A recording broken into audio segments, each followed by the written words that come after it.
Hello, everybody. Welcome back to Tuesday night. We are playing as we do some Shadowrun missions. Um, Tonight, we're picking up where we left off 2 weeks ago when the group had entered into the aquology, as it is called, through a submarine. And they were kind of exploring that first level, and it was somewhat spooky. And things started happening, and there was weird oddities.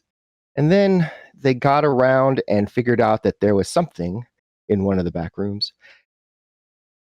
Before um before it could maybe destroy them somehow, they thought maybe they should kill it with fire. But then there was a sort of a what happened that triggered it at the end? The sort of a cry out um, that made them not end up actually, throwing death into the room. So we do pick up with them outside the room,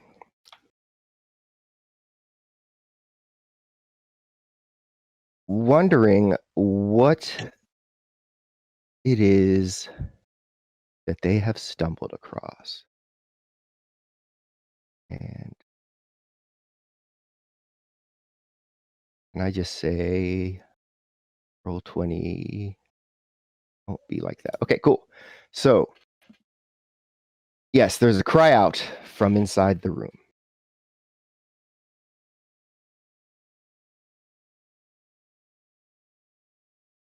It's Yen who was ready to shoot at the room. Just puts his gun down and goes like, "What the fuck was that?" I have no clue. But whatever it is, maybe we should hide from it. Oh, that sounded like kid.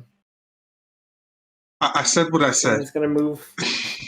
It's gonna move forward and point his flashlight in the room, try to see what screamed like that. You want me to check since I have a little bit more eyesight? Oh, please. Join me. We can both have a look. Okay.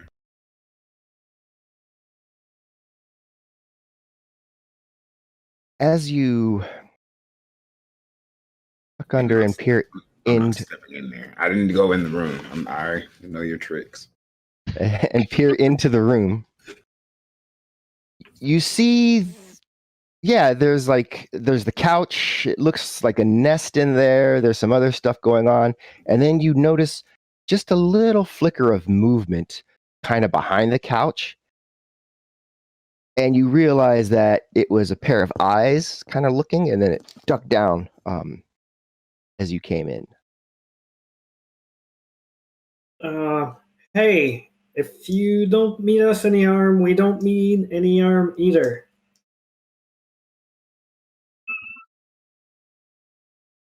Yeah, what he said. He says, "Is he like Oh, okay, I found you guys. Sorry, I was trying to find you guys on this map."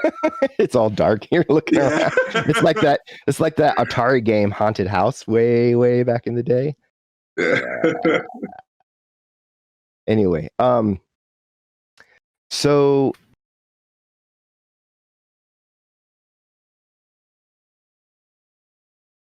you hear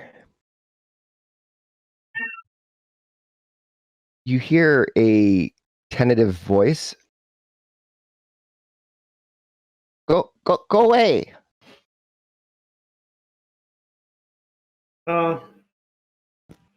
Who are you and what are you doing here? By yourself? And he looks back and around. No, you go away. My house. Where are your parents? What parents? Oh, Oh, No, you. here. Maybe you Uh, can help us. We're looking for something. And since this is your house, maybe you can help us find it and then we can leave. save the day because this kid was about to get a mouth an earful. Make a make an etiquette check there for Gertrude. That I might actually be able to do. Can we help Gertrude? And goes like, what? Yeah. It's like we're just here to pick something up. We'll leave you alone, and then we'll go. So, what is your social limit for Etienne? Check that. Where's that on that sheet?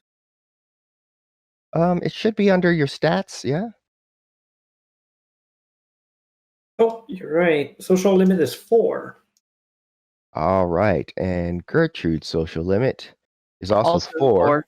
Okay, so there will be no assist. I was just going to go with the lower of the social limits because this is a situation where more people talking is Not helping. not as helpful. Okay. All right. What find? Do we have a description of what the data core looks like? It was a data core, right?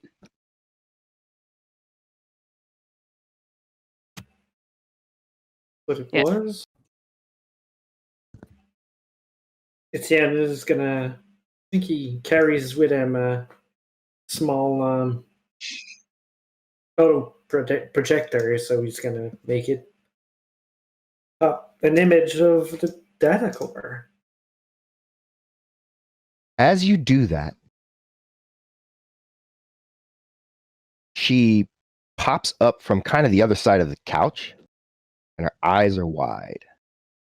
What? What's that? This is what we're looking for. What that? What that? What that? What that? It's a grid projector. Makes image. See? She looks around desperately in the room and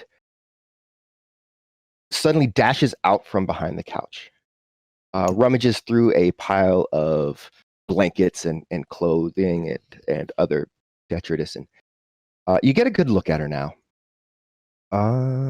Let us get a good look at her.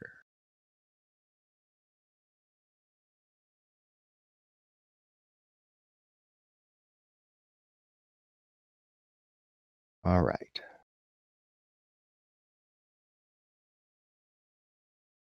And so she's dressed oddly. It looks like she's just kind of wearing whatever she could find. Her eyes are kind of yellow through and through. She's got a very bluish sort of tint to her. She's got her hair done up and just various accoutrements kind of strapped onto her and placed onto her haphazardly. And she turns around and holds up what looks like a comlink. And she looks over at Etienne. You. Oh, wait, a cat. Do you want me to look at your comlink? I can fix it. You take that mine. You take that mine. Yeah. You take that mine. Yeah. Well, you're gonna need the comlink to put image in that. Just give it to her so we can just go.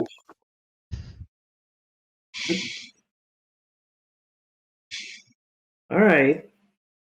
I'll enter the print projector She and hands you. take the She comlink. hands you a very old.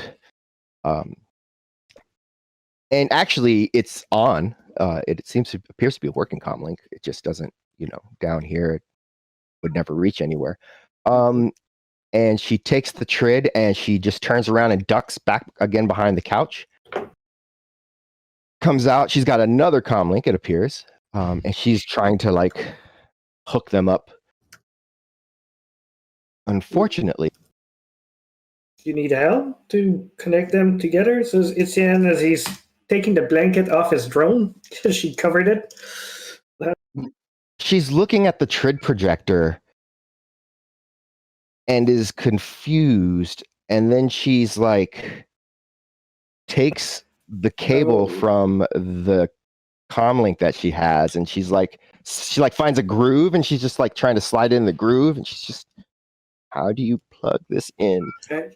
Oh, yeah. These don't come with a connector, but I can.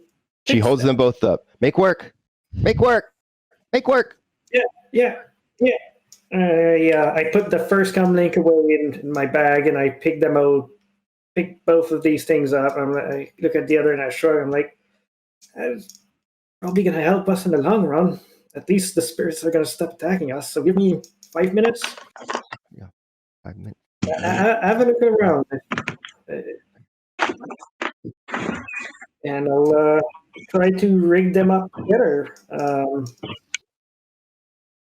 Probably have some knickknacks in my bag or pockets that would make for a universal connector. She watches intently what you're doing. Just apparently absolutely enthralled. He's gonna take the time to show her what he's doing. See, I can put that there and do this, and with a little bit of soldering, you should be able to plug that in. And she's like, so no yo ni. And then she takes it and I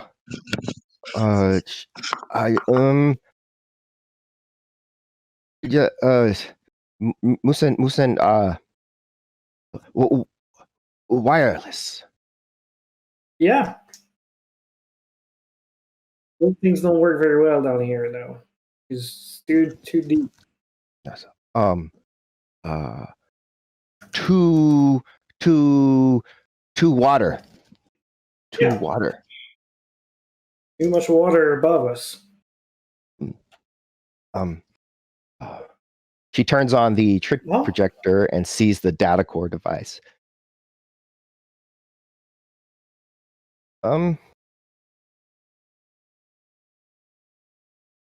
I know. Yeah.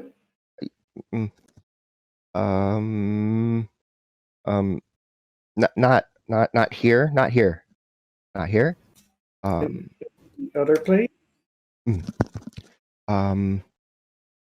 Like over there?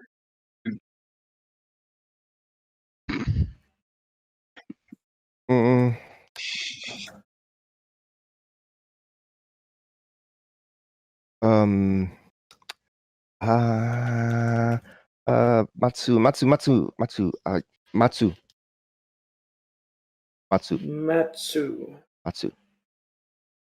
I don't. And then she edges around the group, heading out of the room. Matsu. I think that means wait. Wait. You wait. Yeah. And then she scurries away into the darkness.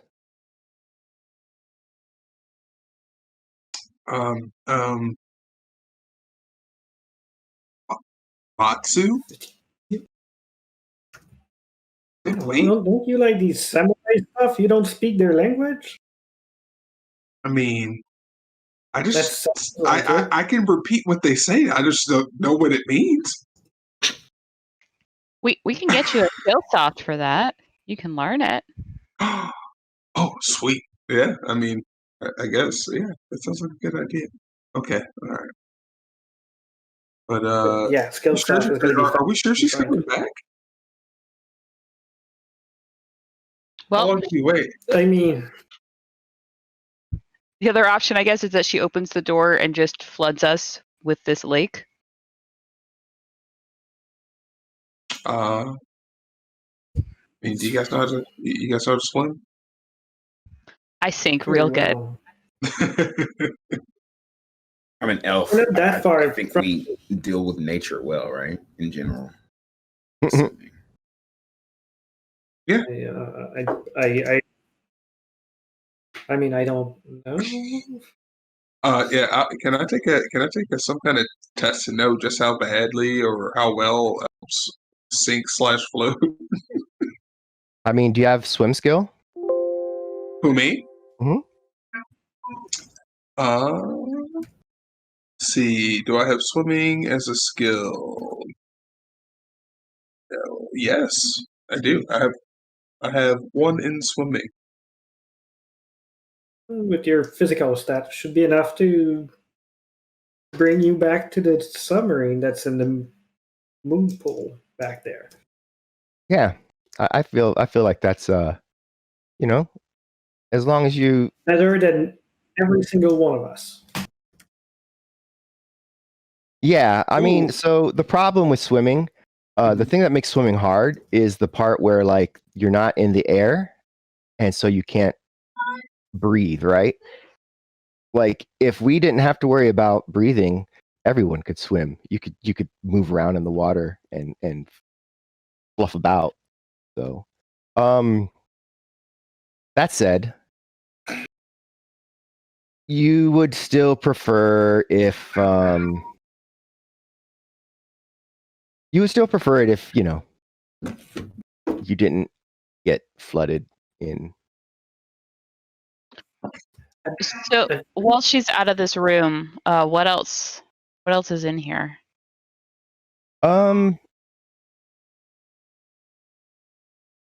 Mostly just, you know, like her stuff. There's check something out here. Yeah, mostly just things. There's a few electronic bits and pieces. Make a perception test.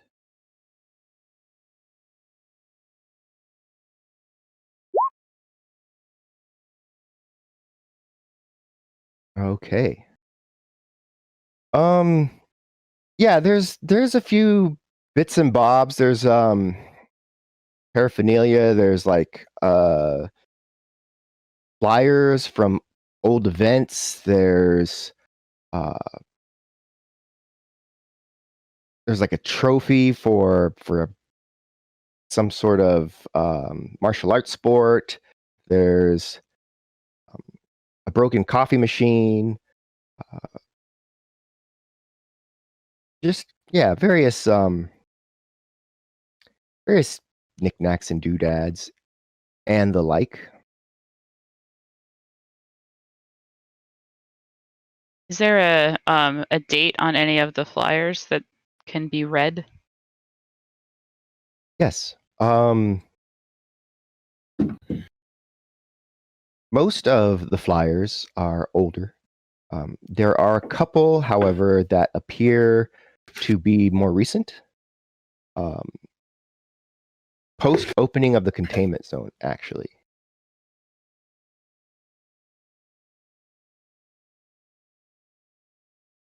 Well, that's interesting since they said that they just recently learned about this place or its location.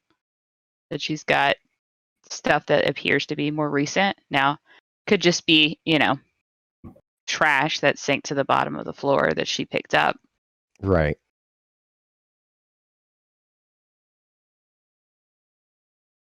Indeed, it's So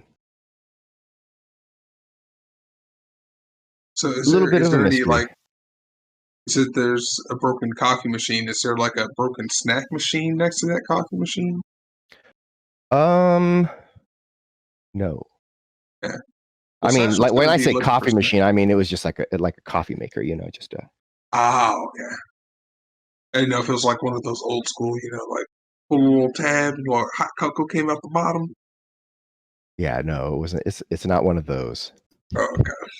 Um, Satchel's just gonna be pawing around, looking to see if he can find some kind of snack or anything useful um, while we're waiting on this youngin to maybe or maybe not come back with our data core. well, you didn't quite notice it right away, just because the whole place smells of fish. But looking around, you do find some relatively dried fish, kind of tucked away in a bag, something that is being used as a bag at any rate. So, So Satchel is going to grab the bag, kind of give it a little sniff, and then Etienne is going to give it slap his hand and go like, "Dude, first of all, I guess that's her food. So, like, leave her food alone. Second of all, I don't want you doubling over and puking and crapping yourself while we're underwater." Oh, I mean, we're underwater. I mean, like it's easy to clean, right? No. Just No. get into the not, I guess, wet lock. Is that what it's called? A water lock. And then just.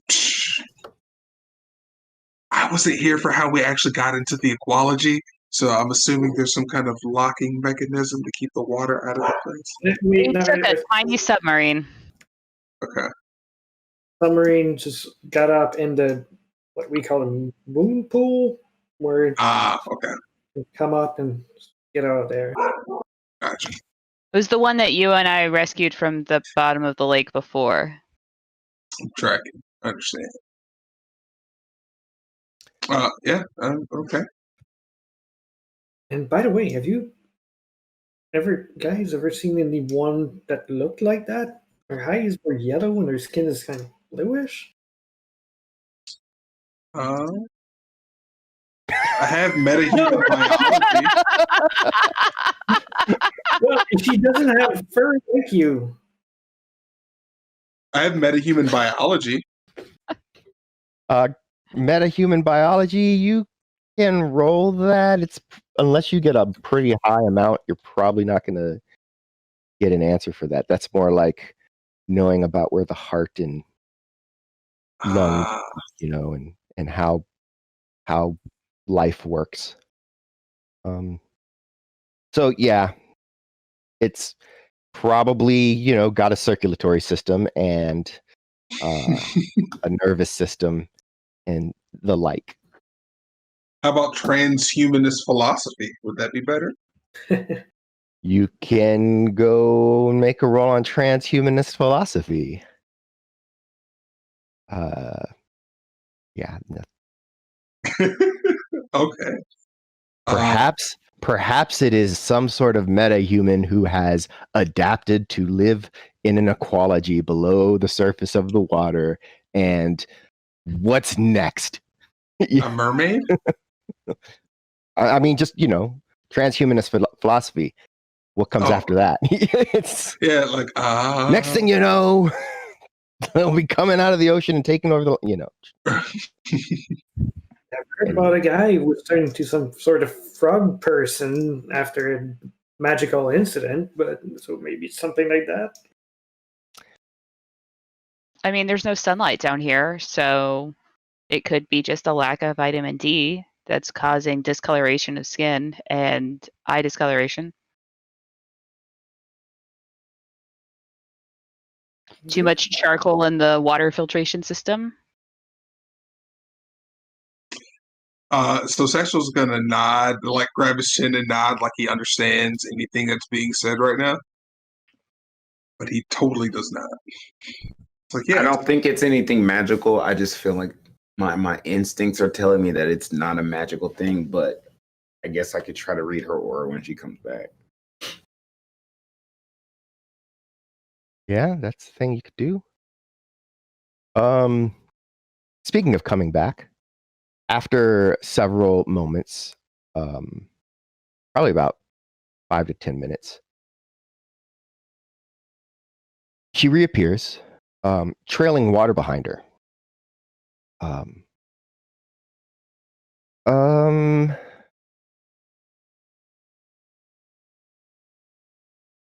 Maybe Urashima has.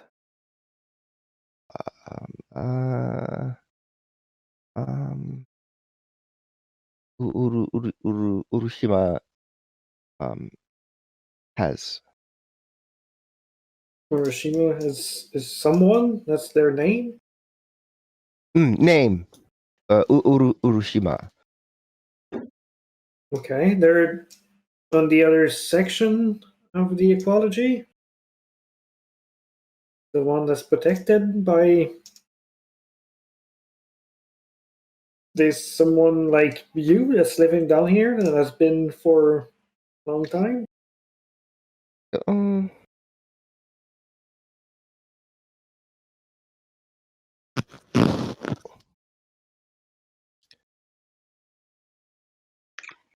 Is this a friend of yours? Satchel has a remaining piece of fish and like hands it out to her. Are you bribing this child with her own fish? I'm returning her own fish to her. But yes, I am definitely bribing this child with her own fish.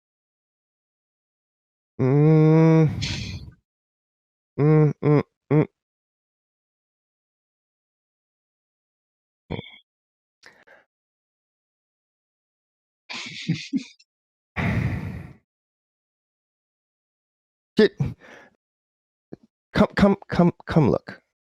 And she beckons you over to this room here. Let's see.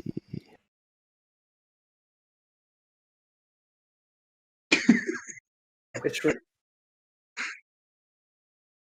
You can. She just ran out of the room, so you'll have to turn your tokens to face in the direction she's going, so you can see where she's going.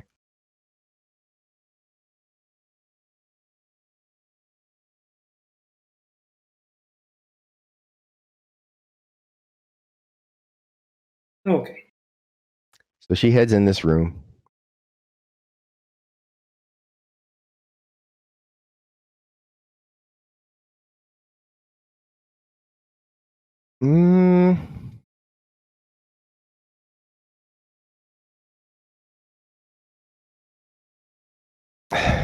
She says, これは壊れてます.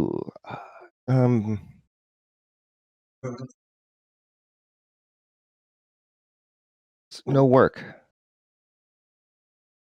Yeah. Do you want it to work?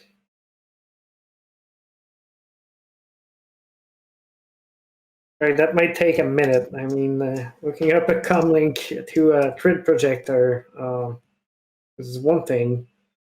This is a little bit more work. This work, then Urashima.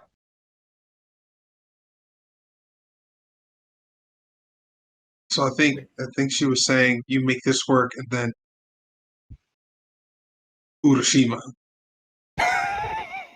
It's exactly what she said. That's You are really getting the hang of this translation stuff. I'm telling you, I'll get it down pat in no time. You said there's skill sauce for this, right? Yeah, but we're a little bit too far to download it right now. Oh, okay. I mean, we can try. Anyone else speak any other language? We've been kind of working it with English, but parlez-vous français? You speak French? No? Okay. I mean, it's worth a try. No, I don't. I don't have other language, Danny. I know my. I saw my sheet switch from active skill to language. Nope. Yeah. I don't think anybody speaks Japanese, huh? No, I got Nope. Caribbean. So I'm yeah. No, I was gonna be like, we're both island nations, I guess. Not, not. You're gonna have to work on that one, Chris. Yeah, I know. Yeah, I'm like, yeah. no.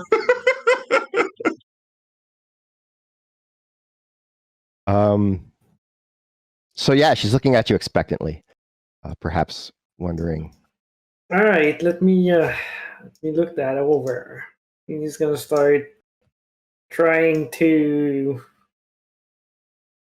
assess the power generator. I think I've had already made a check about that thing for knowledge. I mean, so he knows what it is and how it somewhat works. Yeah, so it's all part of this oxygenation / water filtration system. Creates and also creates power for the facility. So if you could get it up and running, it would potentially power the facility. All right. Well, I can give it a shot. All right, Bruno. And he gestures to his little drone to bring the tools, and he's gonna get to work. Okay. Make a appropriate knowledge check for the machine real quick. Electrical engineering, industrial manufacturer, machine parts, plumbing, practical mechanics, sports. Go practical mechanics for now.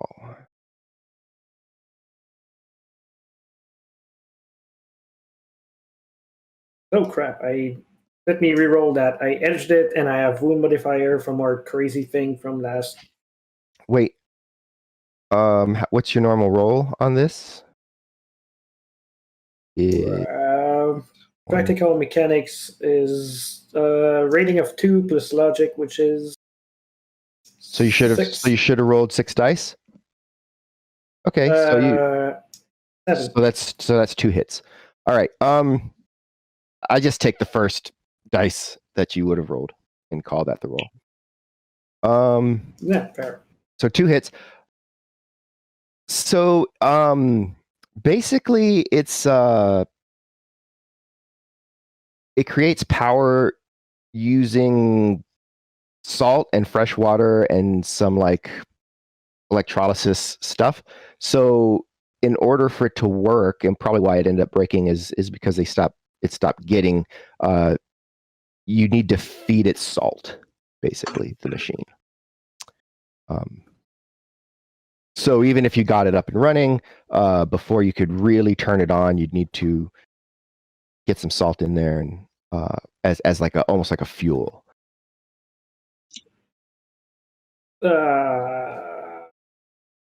There cafeteria around here? We need salt. Or a bucket, since there's. Yeah. Oh no, this is freshwater lake. Sorry. Right. Oh, okay. Yeah. We're in a lake, so we need salt. Cafeteria. To eat. Place where food is. We need. And he's going to show her like the formula of salt on his coming. Like a picture of it? Either picture of it or just like the letters and stuff. And I don't remember what formula of salt is. NaCl. Yeah. Sodium chloride. I only know that because of all the memes that say, salt is poison because vaccines are poison. Anyway, she thinks for a moment.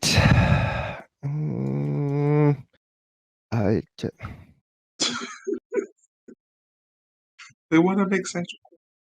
I mean, was that fish salted so it could be good? I wouldn't know. You slapped it out of my hands so rudely.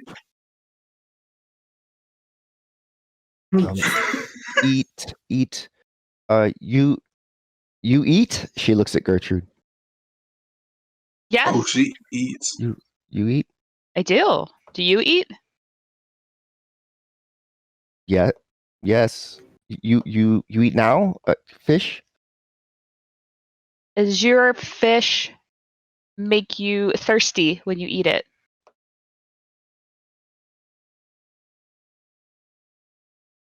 Thirsty? We want to drink water after eating it. So it's like I drink water and eat. Can we have some of your fish? Will you share?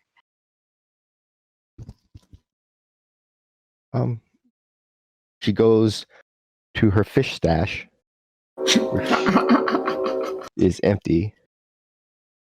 And she goes, and then she looks at the fish that Satchel gave her, and she kind of goes, and she's just like,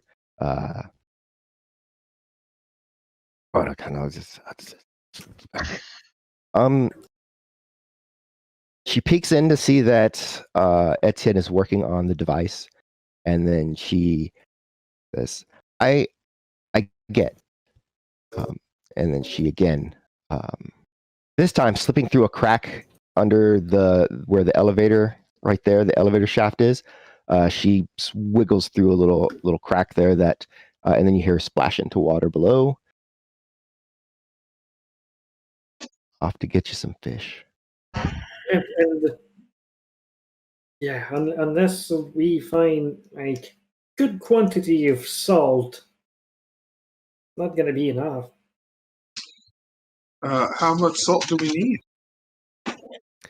So, depending on how much power you need, make a intuition check, Etienne.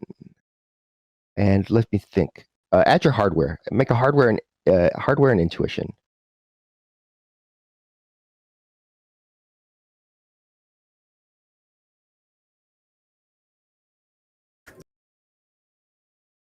You still got that edge up.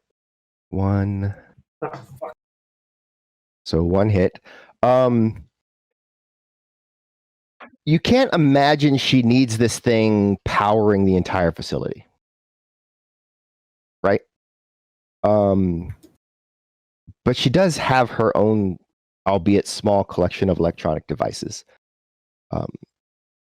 Which means she's probably interested in just making sure that she can recharge those or keep them working. So you don't necessarily need to keep it going. If you could teach her how to like load it, turn it on long enough, and then cut it off, a pound of salt would do. But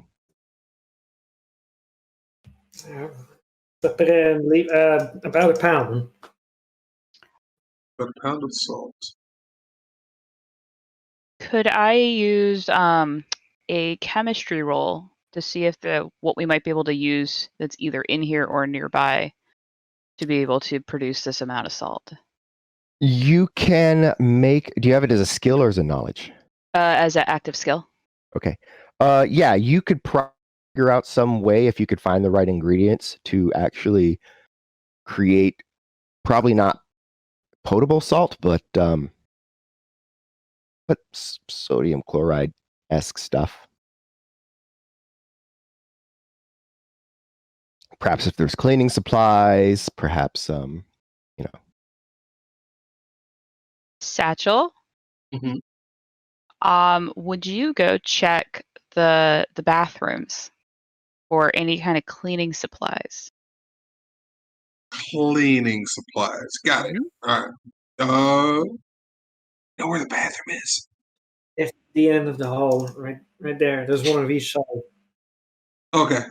So Satchel's, makes his way down to the bathroom and starts, Go ahead and push your cabinets. token in the direction of travel. You are in charge of your tokens. We really can't figure anything out. We could maybe send a spirit to just like crush through a like corner store and bring back a bag of salt. Could you imagine that? Some giant spirit just robs Comes back with an just entire robs bag. a stuffer shack and just takes all the potato chips. Oh, okay. I'll see what the bathroom is. I'm going out. All right. Looking in the bathroom for cleaning supplies. You look under the sink and you do find some old bottles of this, that, and any other. The labels have long since worn away on the names, so it's hard to say what they are, but So Satchel's just going to arm sweep any and all available chemicals and just bring them with him. Okay. He's going to arm sweep those, and he's going to mosey his way back to Gertrude. Where did she go? I think she went through that little door there, and then Hey, Gertrude, where are you? I haven't moved. My token begs a different. Oh, there you are.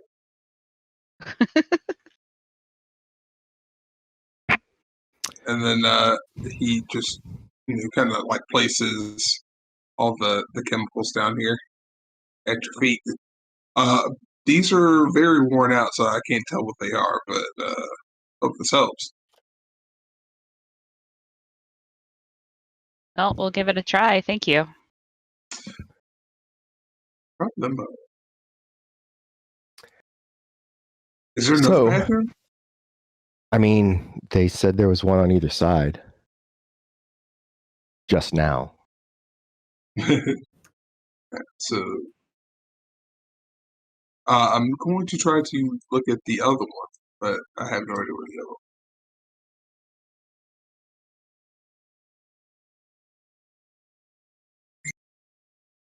It's a relatively square space or rectangular shaped space with not a lot of real nooks and crannies to speak of. I mean, there's a bunch of rooms.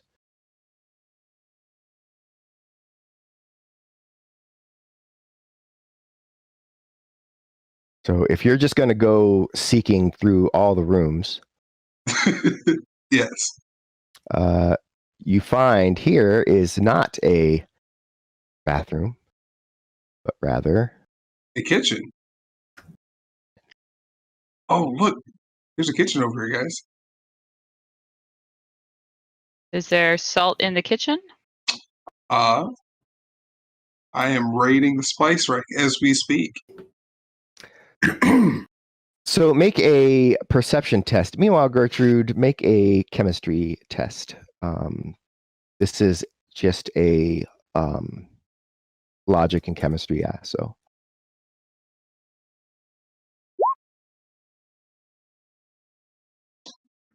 Perception.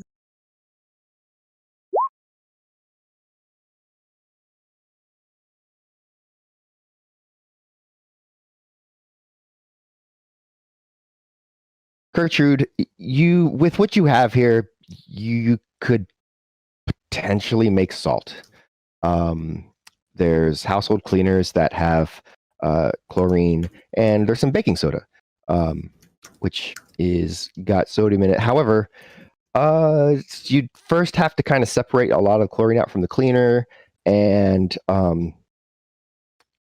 that would be a process, potentially releasing poisonous chlorine gas into the air. Which we don't have to Or you can probably use the container of Morton's salt, the blue cylinder that Satchel has found with the little girl, with the umbrella, and the yellow raincoat. I mean, that would definitely be easier. Yeah, I think I found some salt. I Bring it definitely over. found some salt. Yeah, and Satchel makes his way back to the group, triumphant, skipping with the salt in his hand. You know you shouldn't spill that, right?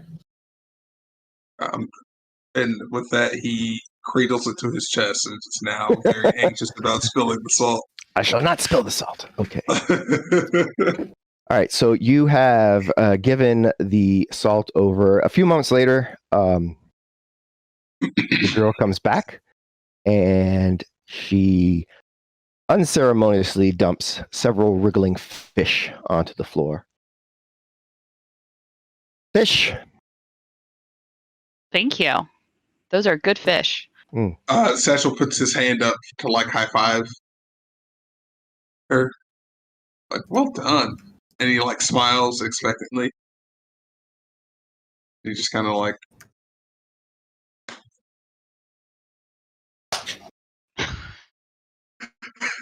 yeah, we'll work on that. Good job. Thanks for the fish. Come over here. What is your name? Oh, me, Otoko. Nice to meet you, Otoko. It's Etsen. that'll do. I got the salt. This. Come. I show you how it works on the machine. Right, so she comes in,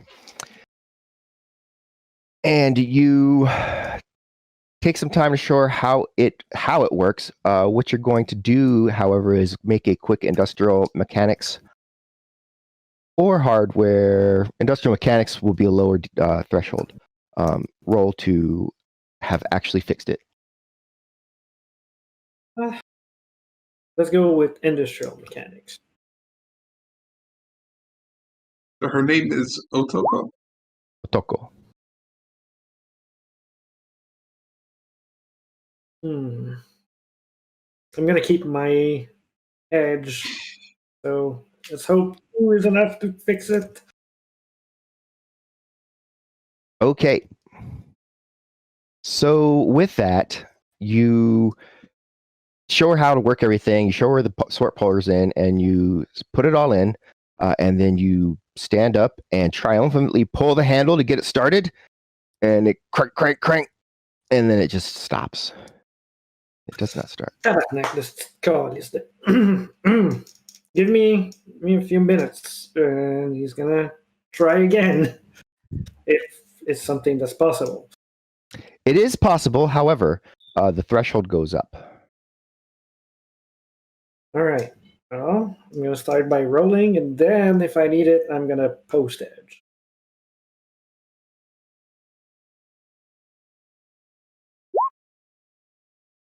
I'm gonna post edge.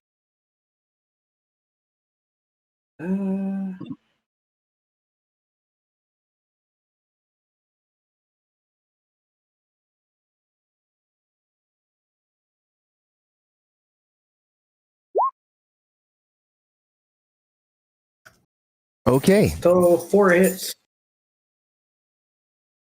You figure out there was a connection that you actually missed.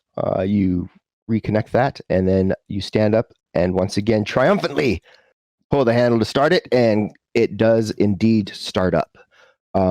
Water starts kind of going through a tube into the salt reservoir, and then that kind of pulls out, and then there's science happening. I don't know how it works. It's a thing, right? So science starts happening, and it starts generating electricity. She dashes out of the room and comes back with an armful of various doodads and toys and stuff. and begins plugging a few of them in. And then as soon as like they get a little bit of power and the little like indicators light up that say that they have power and they can be used, she just jumps up and, you know,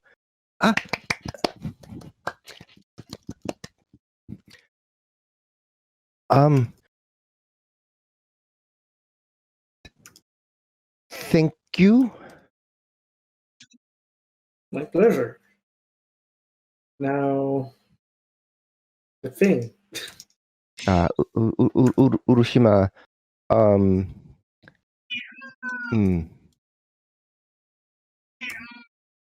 Urashima, yes.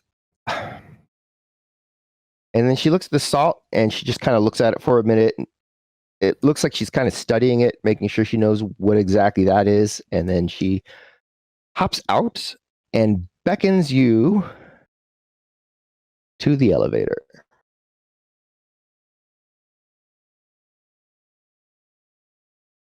All right. I think she wants us to follow her in the water, so we. Yeah, and she slips through the doors and you hear her splash down at the water below.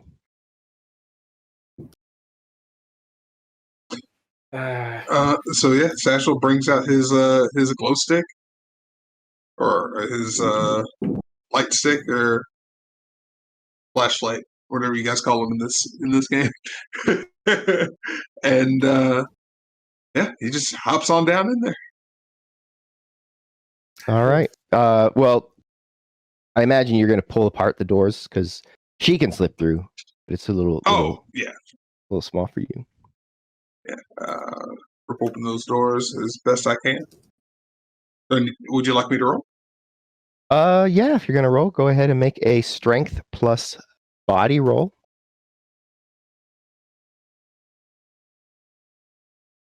Strength plus 5. Okay. Yeah, you easily pull the thing to the side. It is not hard to do. So below, so you don't see an elevator. The cabling actually is gone as well. If you look up, you can see a broken piece of cable. And then there's water just maybe 4 feet down in the elevator shaft, and it's dark. So Satchel has the flashlight and he just points it down and then he just kind of like pencils his way in. Okay. Yeah, I mean, you know, it's dark water. What do you have any equipment other than just your I can breathe from my internal air tank? No, I just have the I can breathe from my internal air tank and a flashlight. Okay. All right. Is anyone else jumping in after?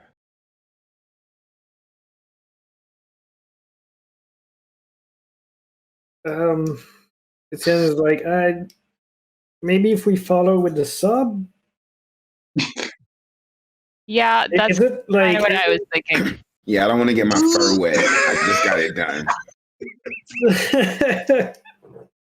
It looks very nice. I look down there. Thank you. It cost me like a whole $1. Oh. Wow. You gotta look down there with a flashlight and try and see, is it going out like just in the general water around us, or it seems to be going. Well, so from outside, you recall that there was a shaft that was broken that leads this. So normally you figure this is how they would get, back when it was functional, how they would get from this part to that part.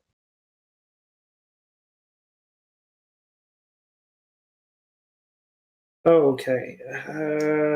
Well, I mean, I think we can follow from the outside, but I don't know exactly where she's going. So we might lose them since we're not going to be in the two with them. Just hold your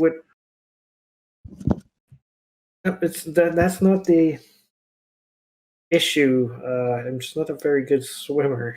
My armor is air tank. And I think we got like diving gear for everybody. It's just that we're not as at ease in the water as she is and you are. Oh, okay. Well then, yeah. Satchel's gonna like try to like wave her down like with the flashlight, but like, hey, wait, hold up, don't leave yet. Is she still like swimming and moseying, or is she just kind of like waiting? You attract a hideous beast. No, she's you don't actually even see her, but you do note that as far as the light goes in the water, that it seems like you just need to get down into the swim down about 20-30 feet, and that's where the end of it is. Not to say what's then on the other side of that, but It's not that far. Okay, well then Satchel kind of like reaches and it's kind of like, it's about 20-30 feet down. I don't know about the other side, but yeah. Let's take the sub to underneath the tube.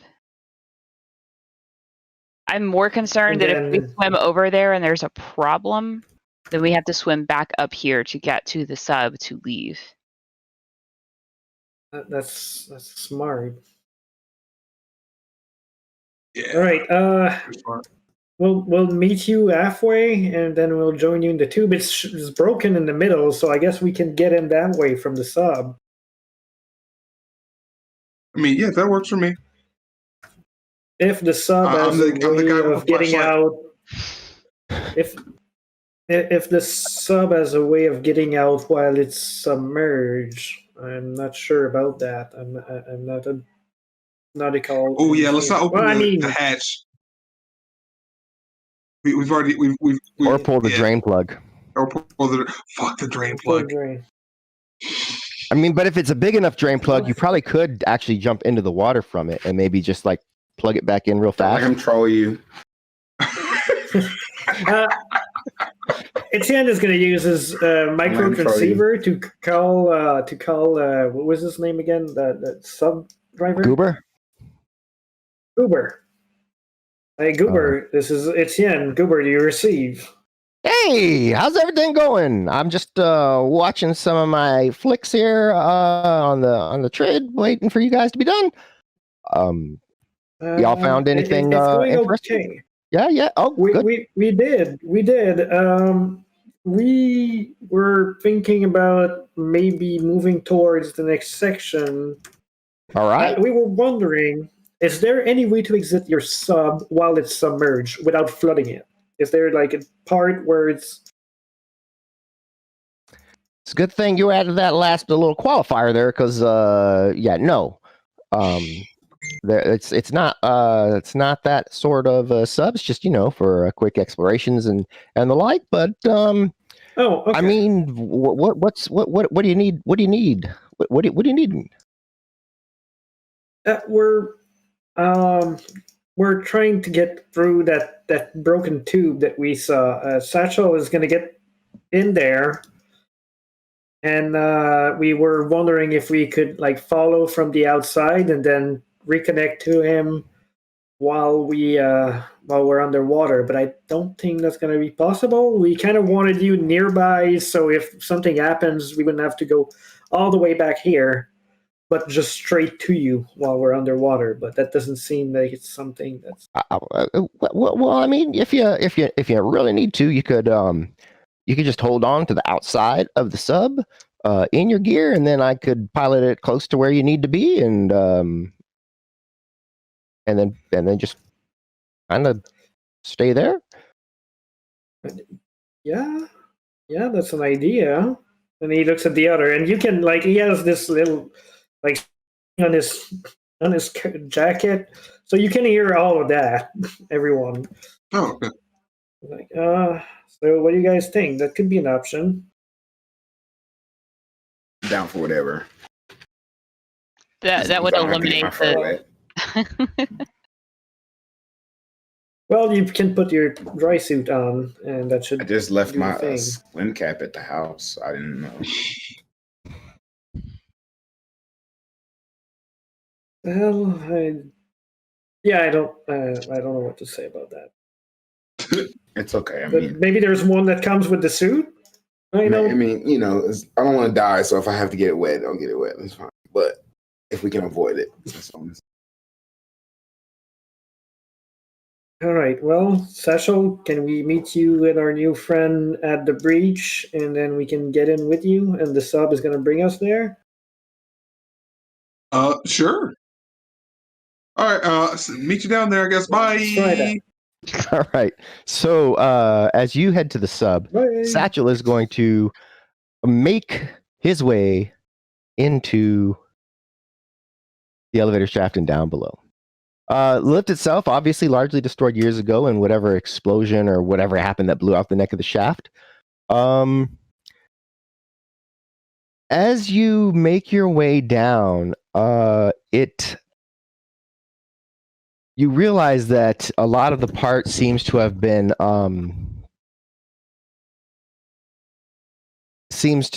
actually been broken open somehow, like something like not just like the explosion, but it looks like the work of industrious, hands, like trying to create an opening so that it's clear to pass through. So you need to make a diving plus agility test. If you do not have diving, then it is agility -1.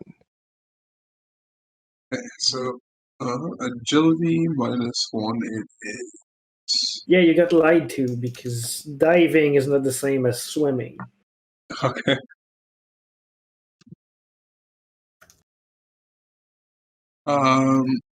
What input value for none? If you clicked on, what'd you click on? Agility. Okay, yeah. So what you can do is in your skills, there's a default skill, and you change that to agility, and then you change the next thing to physical. However, that's just going to roll this roll that you rolled -1, so you're good. You swim down and then find a point where it looks like the elevator section ended, but there's now a tunnel forward, and this is about where if the others were going to come into the shaft from in the water, this is where they'd enter. There's this sort of hole there. It is not the biggest hole. You could get through it. Okay. Oh, Gertrude might have an issue. So I let it be known that I'm just kind of like, hey, you got like a torch that works underwater? They have those, right? I mean, do you though? I think Satchel is trying to talk to us. I can just hear a bunch of bubbles over comms. I'm not exactly sure. Oh shit! Yeah. Can I see text messages? You can. No, I'm gonna send a text message and be like, "Hey, does anybody have any torches or anything that could widen up this hole, just so Gertrude can get in here? So Gertrude can get in here." Does that make it through to us, Danny? Yeah, I mean it's only like 20 meters. And since it's text and not voice, it eventually, it takes a long time too. Right. All right. Do I have that sort of thing?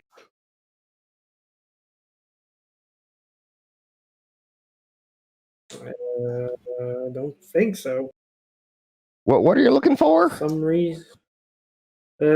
Torch that could be able to cut a hole in there underwater.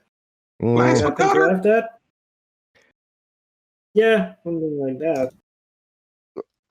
I mean, we'd have to go back and surface again in the moon pool, and then I could give it to you. But I mean, we're not that far from the pool, so right, I did, just it's Roger, and he starts to turn the sub around. It's not the fastest, most maneuverable vehicle, as you're holding on to the outside and it's spinning around. Are you going to wait for them there, Satchel? Are you going forward, or? I'm going to leave a. Do I have any flares?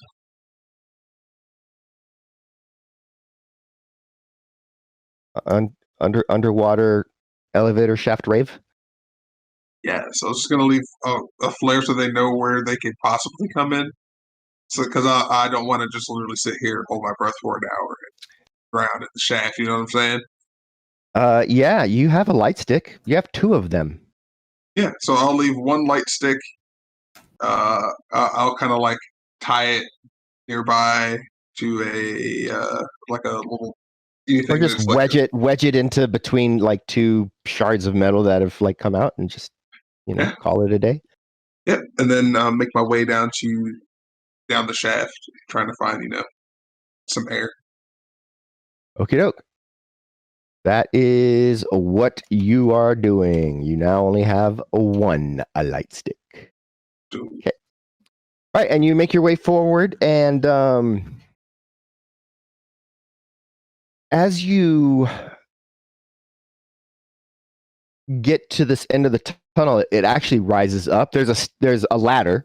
Not that you need it, because you can swim up. But obviously, when this wasn't flooded, they would use the ladder to come up. And the semi-polluted water, of course, jagged metal from the torn up shaft. There's encrusted barnacles along the walls. Yeah, if you were not pretty confident about your oxygen supply, or panicky or anything, you would probably, hurt yourself. A little bit of barnacle rash, road rash, but underwater flavor. But finally, you break free of the water, and you climb out. The floor near this hatch is covered in mildew and algae, but it's pretty solid. Once you start breathing again, go ahead and make a composure roll, because that smell from before, like that was pretty bad. You got used to it, but then you started breathing your air, and so you got unused to it. And whatever this is, it makes that smell like. Okay, so what do I need for a composure roll? It is composure, which is in your attributes block. Oh, okay. Let's see. Is there any modifiers? No. Ooh.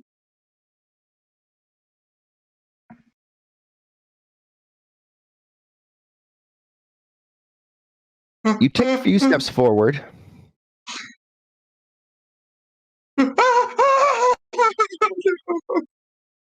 I mean, that's it's not that. You take a few steps forward, okay. and you just and lose whatever food you had. What direction do you lose that? I lose it facing forward. Okay, so just on the ground in front of you. Yes. Just blah. Okay, so you bend over, and you are yakety yakking it out. And when you so I sent them a message. I forget them puking. I'm just kind of like, well, as you stand up from puking, you notice that there are several people standing there just kind of watching you. I quickly wipe my mouth and pretend like nothing happened. Like I'm just A-okay. And hello, how you guys doing? One of them, a very large individual, turns and looks over at you. See Otoko is with them. He speaks in a he speaks quickly and angrily at her in that language that you don't speak. She speaks back a little bit obstinate. He's kind of the precocious air of someone who feels like she might be smarter than him. And they kind of argue back and forth for a little bit. And then finally Otoku looks over and says, where are others? Friends? He like puts his hands up and he's trying to remember which my Matsu. They're Matsu on the way. They're on the way. And he's trying to say it, like pantomiming, like right. She turns back to him and starts talking, and you were reminded of all of your favorite anime trids that you watched before. It's as if you're in a real one, unfolding before your very eyes. Alrighty. Meanwhile, the submarine has turned back after giving a welding torch, underwater welding torch, mind you, to Etienne, so that you can do some underwater welding. Hell yeah. This is going to be this is going to be a thing. So, all right, Etienne. As you approach this shaft, you see that there is a light stick shoved into a portion. You figure that must be where Satchel says you want to come in. And you've got this welding torch. It's going to take just a minute to assess the situation and the building itself to make sure he's not going to like cut something that's going to make the entire thing collapse. You don't get the sense that anything will fall, like just from looking at it. That said, because there's not a lot, like the shaft itself is not supporting a lot of weight of any of the buildings, right? It just is supporting its own weight. But go ahead and make a. This is gonna be a knowledge of.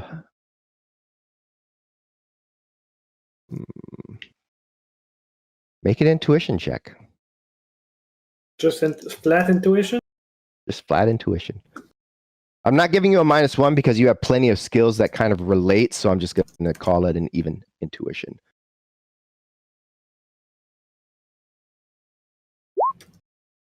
Yeah, let me use an edge for that. I don't like it.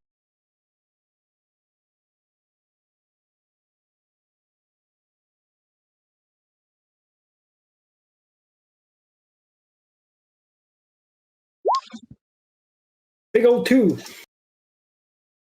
Okay. Yeah, you're fairly certain it's as long as you don't, just cut around the whole thing, it'll probably hold.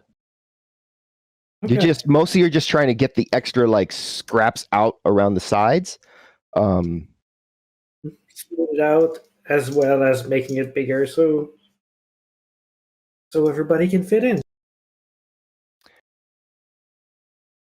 Go ahead and make a industrial mechanics check. Meanwhile, Satchel, the biggest one, finally like just steps up to you, and he's looking down at you. And I mean looking down at you, like he's a good 1.5 feet taller than you.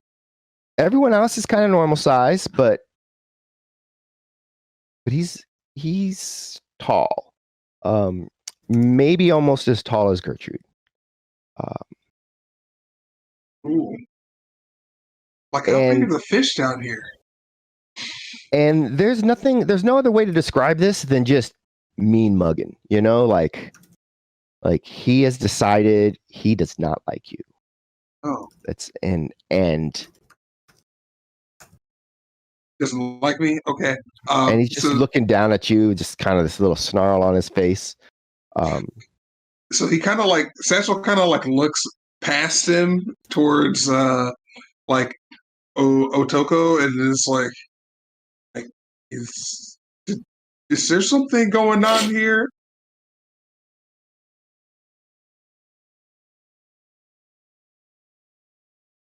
Uh, okay.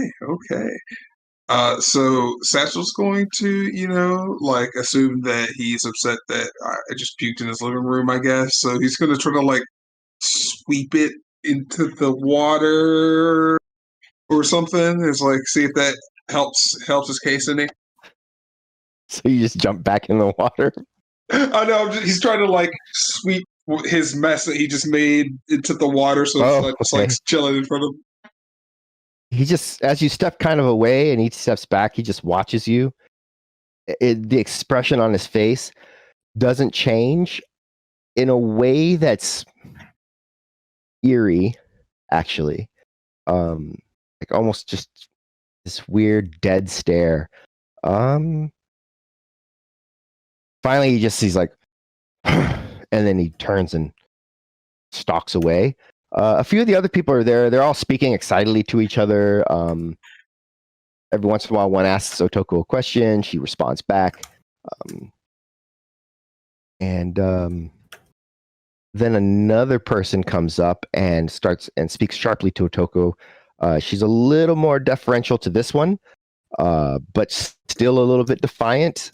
And then he tells her something, and then she walks off with him, leaving you by yourself with about 5 of these other people. None of them look particularly Japanese, but they're all speaking Japanese. but they're all pretty fluent. Or else they're not speaking Japanese and they're speaking something that just sounds like Japanese, and they're, and it's just a big joke, but you're not sure. So Satchel is letting the team know that there's some kind of infighting going down in here, and it's most likely because Otoko's bringing intruders in here. So not intruders, but outsiders rather in here. So mind your P's and Q's. Speaking of P's and Q's, we're going to start by taking a quick break, 10 minutes. It's about that time. And when we get back, we will have, we'll see what happens when the whole crew gets there and what these people decide to do with them. So we'll be back.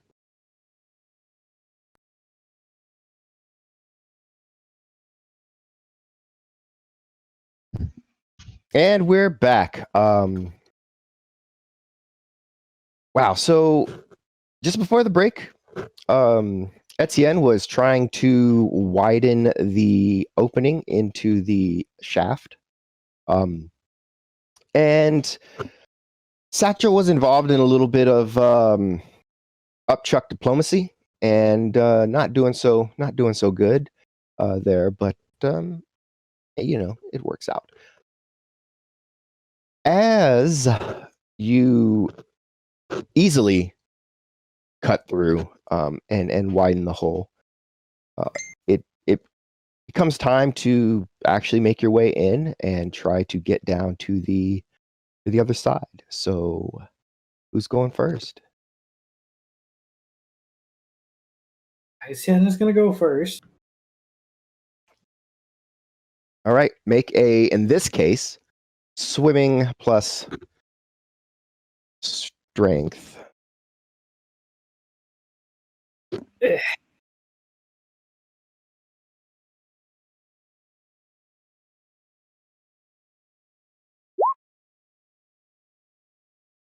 Wow. Wow. 3 hits on 3 die. All right. So you swim through easily enough. Are you wearing the dry suit, the full-on dry suit? I'm wearing my armor, which has a seal and an air tank. Oh, okay. Yep.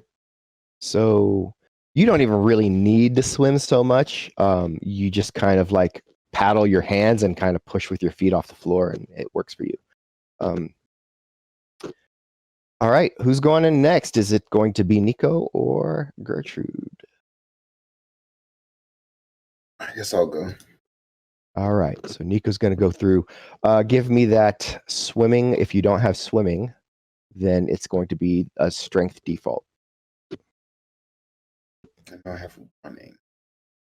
You have no, you don't have swimming. So what am I doing? So at the top of the skills, it says default a skill. Mhm. Change the attribute to strength and the limit to physical.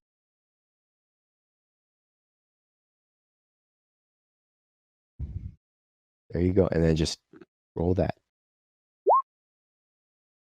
Okay. You kind of push your way in and you kind of trying to paddle forward, but the just the sort of general currents of the lake as they're pushing through, you feel like you're swimming, but as you look, you're still like in the same spot that you were as you kind of continue on. You see Etienne ahead, just kind of powering through. What sort of what are you wearing in terms of like? Are you just wearing a dry suit or a? Me? Yes. I don't know what I have on. I assume because we never did like a sketch for Nico, so I feel like Nico's a light wearer. He doesn't wear a lot of things. Okay. So Nico is I know just he has like a belt because he has his like knife.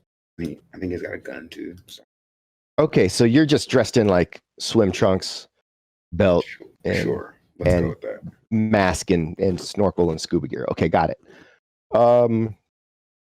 Yeah, so you definitely don't want to kind of run along the floor the same way that Etienne is, because you're pretty sure the barnacles there will just shred your fins and your feet. So go ahead and make that check again.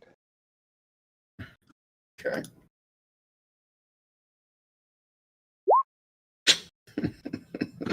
Hey, there's not a whole lot. Oh, I see what's happening. Roll 1d6.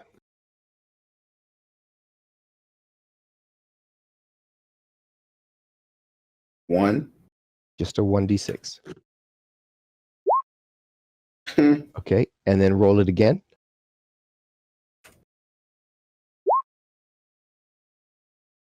Okay. Why doesn't it want me to swim? Oh, it more than doesn't want you to swim. I'm gonna do default skill again. No. So default to skill is rolling 0 dice. Why? That's because your strength is 1, and when you default, you're -1 on rolling a die. So that means that I upped my strength though when we did. Oh, you did. That's okay. That's fine. So that's why I had you roll 1 on the d6s. Mm-hmm. So it's still what's going down is still what's going down, because that 0 that's yellow means that you had a 1 in that roll, and if you're only rolling 1 die, that means that more than half of your dice were 1s. But we'll remember that your strength is 2. So as you're trying to swim forward and through, the current actually pushes you backwards and gouges you alongside one of the big metal pieces that's sort of hanging out. Gertrude, go ahead and give me a reaction plus swimming. Reaction plus swimming or reaction plus diving. or reaction default. What is the limit for the default, since I have no water abilities? Physical, still physical. Okay. As a sudden like kind of push of current shoves you back into this thing, I need you to go ahead and roll 3 dice, Nico. So you can just do a roll of 3, or just a body by itself, a body and then nothing else.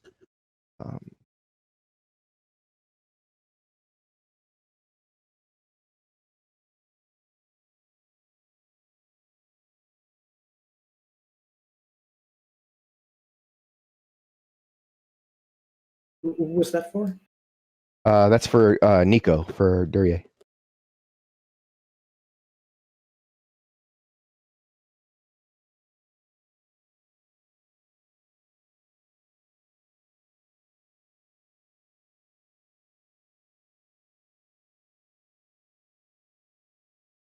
Did you catch that, Duryea? Body by itself? You want me to roll that? Yes. Oh, I thought you were talking to Etienne. I'm sorry. No. You want me to roll body by itself? Okay, great. So body. Body and then blank. Yay. All right. So it scratches you for 2 physical, but not 3 physical. Scratches you for 2 physical, and you're bleeding now, but Gertrude manages, holding kind of on one side, she manages to grab you before the current kind of takes you further away. It occurs to you, however, Nico, that perhaps if you could engage the services, you're inside of the bubble at this point. You could probably engage the services of a very minor water spirit to just kind of help guide you through. I always hate how this goes. I already know how it's gonna go. It just a minor one. So well, just first, like I want to heal myself. The little scratch that I just got. You can give that a go. I just want to do that for, I guess, a 4/6. That's the minimum, right? 4/6, yeah. Never do less than a 4/6. All right. So you just kind of touch it. You close that wound up. You're drained. Good on the drain. And then you're going to 4/6 spirit of water. Oops, I did that wrong. Oh. No, you did it right. I did it wrong, but then I did it right, and I still got the same. So. Okay. But it's a 4/6, so I am going to roll 6 dice. Only 2, so you're going to get 4 services on this spirit, and you need to roll your drain stat on the magic and beat a 4. I already rolled it. That was for the spell. Now you have to drain for the spirit. Modifier is +9, right? No modifiers. No modifiers. Just the drain button. Even because I'm in the water, so that like doesn't. It's a water spirit. There's nothing. No. Okay. Ooh. You're good. See? Okay, I'm good. You're good. All right. So basically, you have a spirit, and you're asking it to, hey, please. Right now, I just want you to make sure, like, hey, young spirit too. You say mentally because you're underwater. And I am not a mermaid. Yes. Can you help me with this swimming thing? Because I can't do that.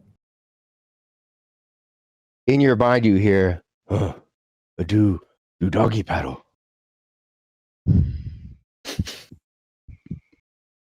Yes, do doggy paddle. All right. And then the current starts pushing you in just the direction you want to go into the thing. And Gertrude, you see suddenly Duryea with form and grace, as if the very waters themselves have encased him and are guiding him through, just zips into the hole and through the thing. Well, he is a magical gang liaison after all. Yes. You're it. It's now your turn. All right. So strength if there's not swimming? Right. Strength default. Okay. The thing about trolls is they're really strong. So if they want to go in a direction, they will go in that direction. Yeah, so you just start kind of swimming through. You're able to keep from what are you wearing underwater? Do you have the full dry suit? I do. Dry suit and fins. Okay. So to keep the fins from shredding, you don't want to necessarily put your feet on the floor, but the dry suit itself has some protection, and so you're not too worried about like little scrapes against the side or what have you. And you're able to push forward and get to the end, catching up to everybody, where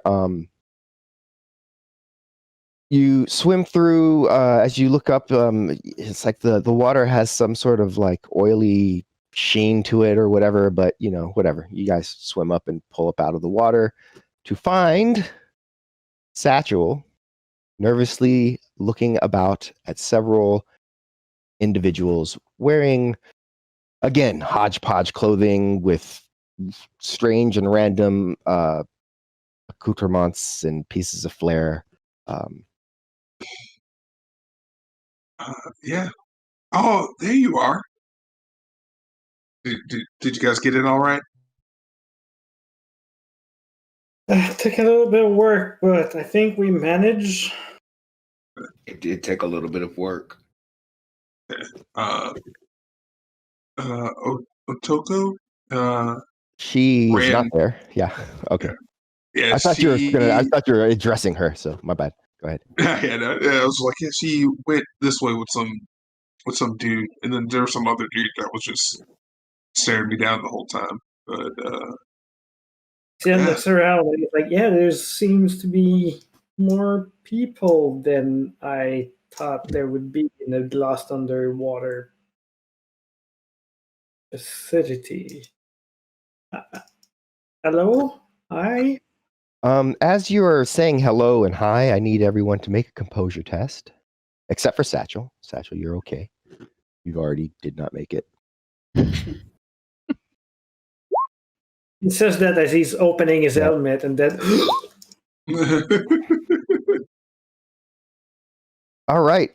So whatever you had for food earlier today, Gertrude, that is coming up. There's no stopping it. And it's not graceful either. Is there any attempt to point it in a certain direction? Oh, look for a bucket or a trash can. I mean, the best you got is a pool of water behind you. Other than that, it's a slick algae covered floor. Then it's gonna have to be the water, because I'm not gonna puke on somebody's floor. Yeah, who does that? My mom would be really disappointed in me. They kind of watch, unblinking, as you do so, and then you realize one of them must have left. And I mean, Satchel realized because there's one less of these people there now. And then a few moments later, you see Otoko returns.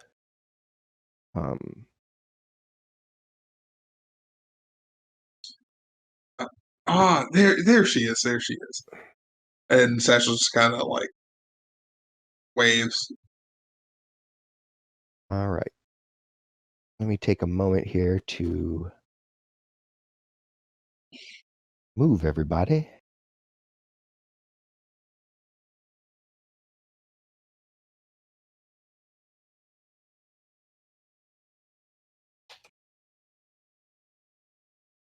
Okay. Roll 20. And then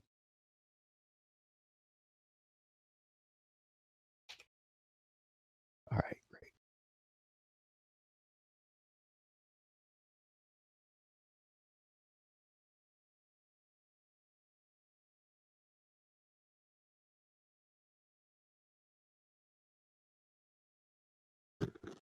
Good Lord, tokens, come on.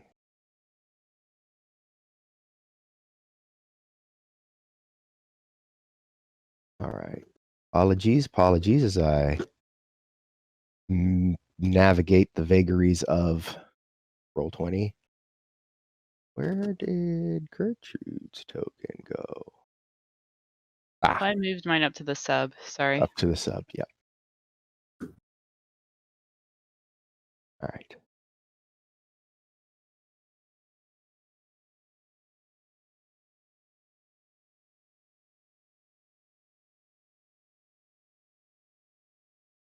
That makes sense. Wait.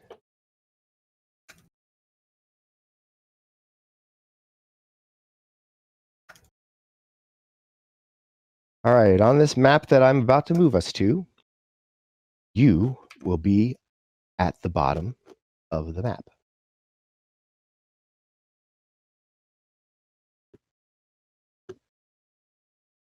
Here we go. All right. Uh,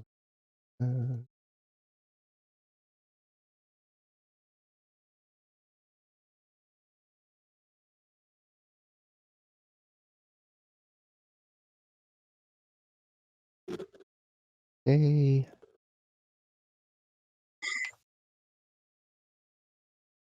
That. Same for you. I got to fix your lighting because there is a light down here.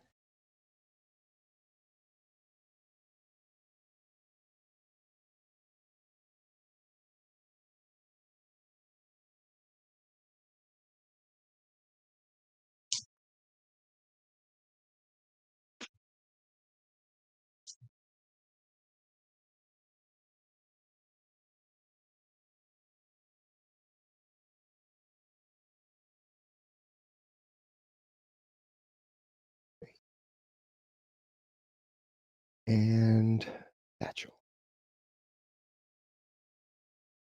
Everybody got pretty decent vision now at this point. Yes.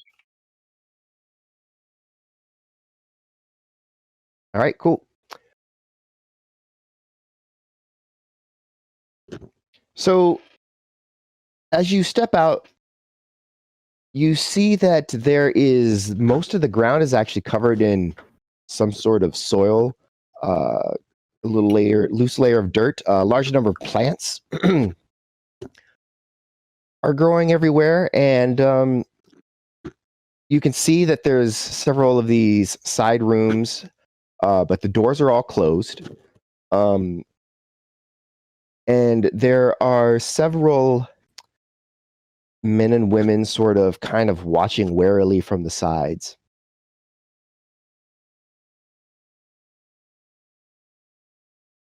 As Otoko leads you across the module, you eventually see an older gentleman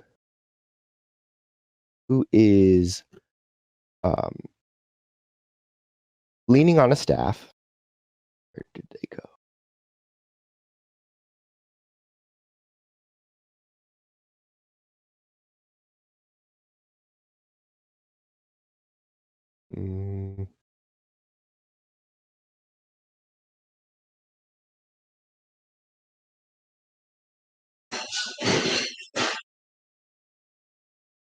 What?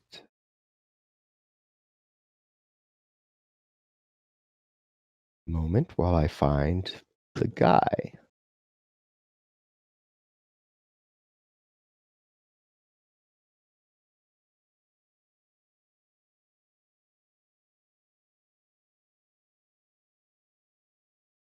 Oh, this is a little bit embarrassing.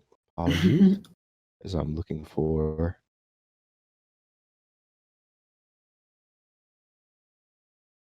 I've accidentally popped him into something. Put him in with Humanus or something.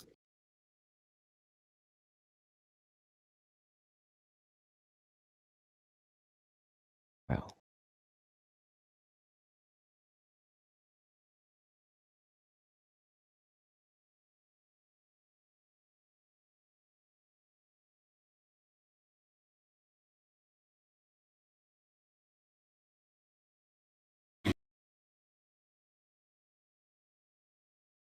Why is he not in here?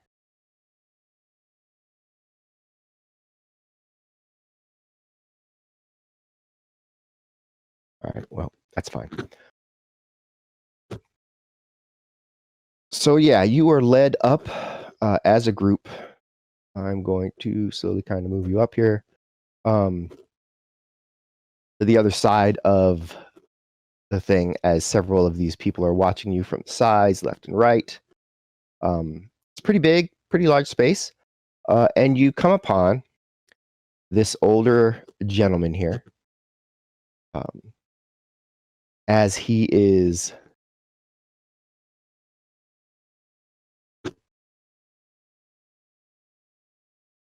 apparently speaking to some, not quite that big, but large spirit of Earth. Actually, it's a small spirit of Earth. He's leaning on a staff for support. So he's looks very old. And then as you approach, he waves the spirit back to work and turns to the rest of you, and says with a smile, "Nani ga watashi no ni motarasu no ka?" Do Hi. I know? Nah, you know what? Damn it. I keep forgetting I'm not Kaida right now. This is true. Kaida knows Japanese.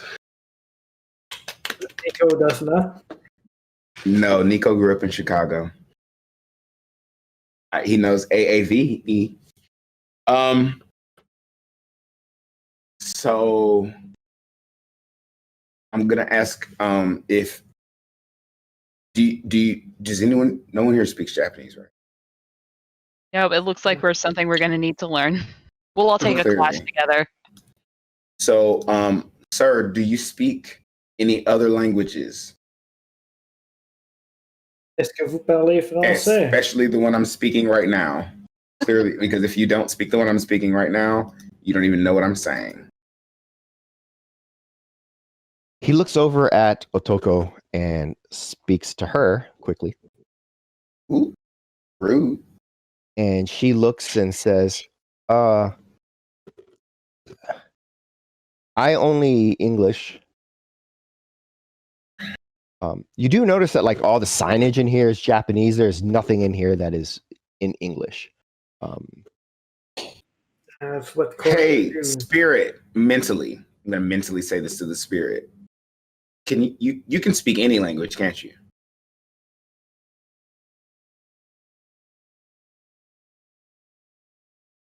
Spirit? Not really. No. No, you can only speak what languages?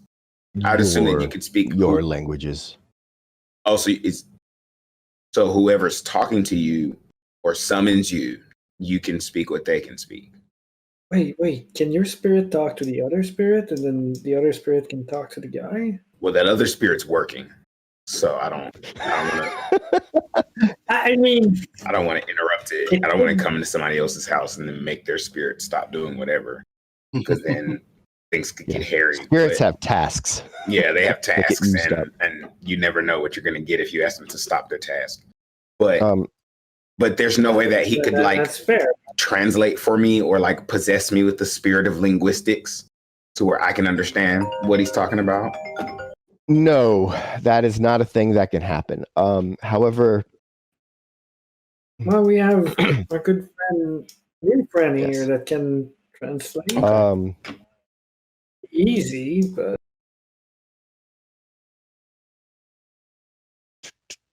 so when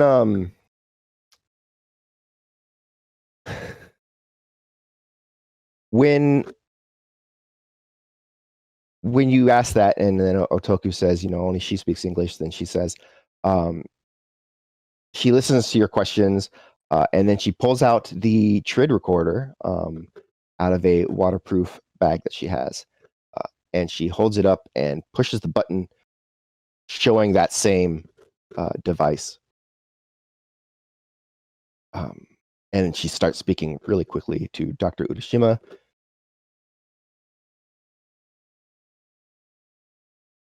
He speaks back, and she turns. Oh, why want this? And looks around to the others, and he's like, "Well, we don't really."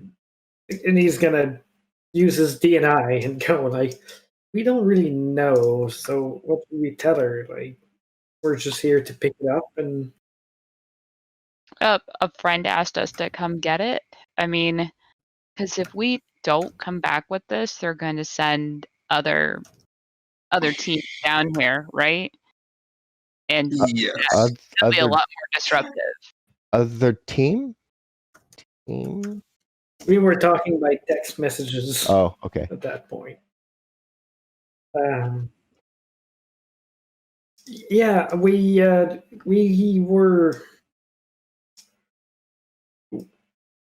were asked to come down and retrieve it.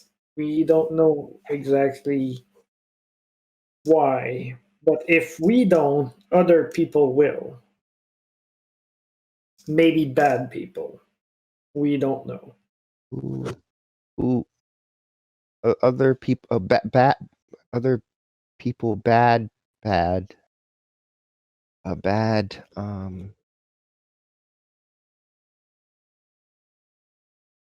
What does what is bad? Not nice, mean. Angry. Why?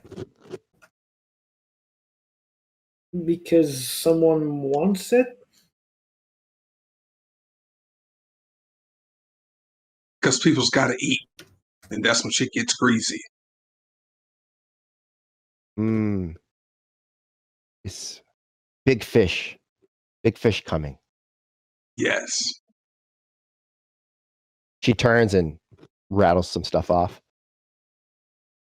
The people around, they kind of like get a little bit, you see a little bit of alarm spreading through the people around. We don't want other people coming here. You seem to be happy as you are. We just want the thing, and we're gonna leave and leave you alone. See, we're not trying to chase any waterfalls. We're just going to stick to the lake that we're used to. I'm not Everybody sure. looks at you blankly. Especially Nico. Otoku looks and says, when come? We don't. Yeah, go ahead. Soon. She turns. They speak. If we get this, and he points at the device. Nobody.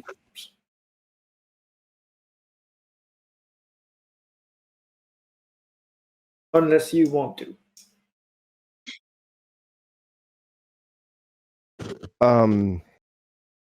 So Dr. Urashima, he says something, and then you hear in the words Shadowrun.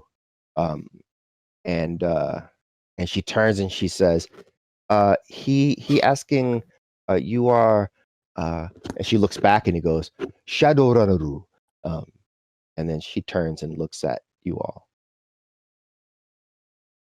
Yes. Shadow run the room. But we don't want trouble, and we're not dangerous or angry. She turns and speaks again.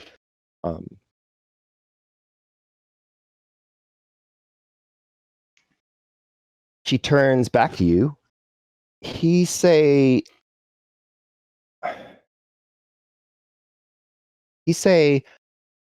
that if he give to you it, then you leave, but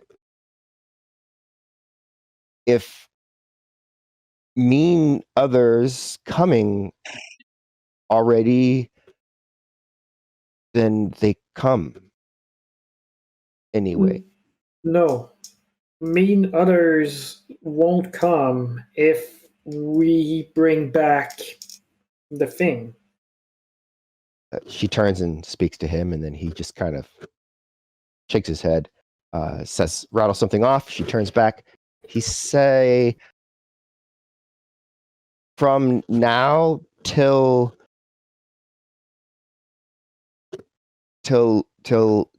land, no one know.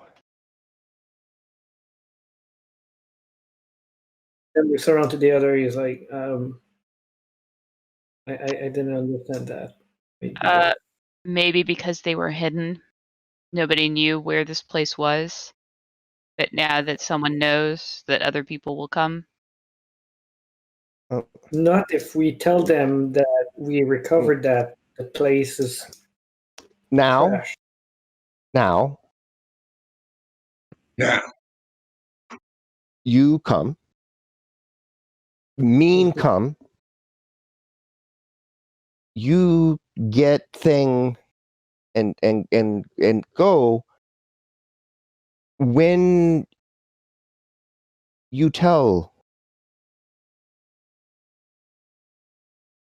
We can not tell.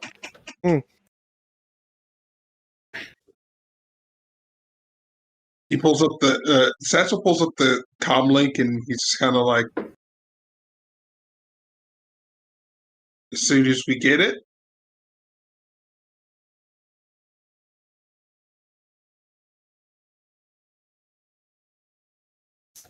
What Now to land is time. That time, and they come. if you saying that people are already coming while we're gonna leave?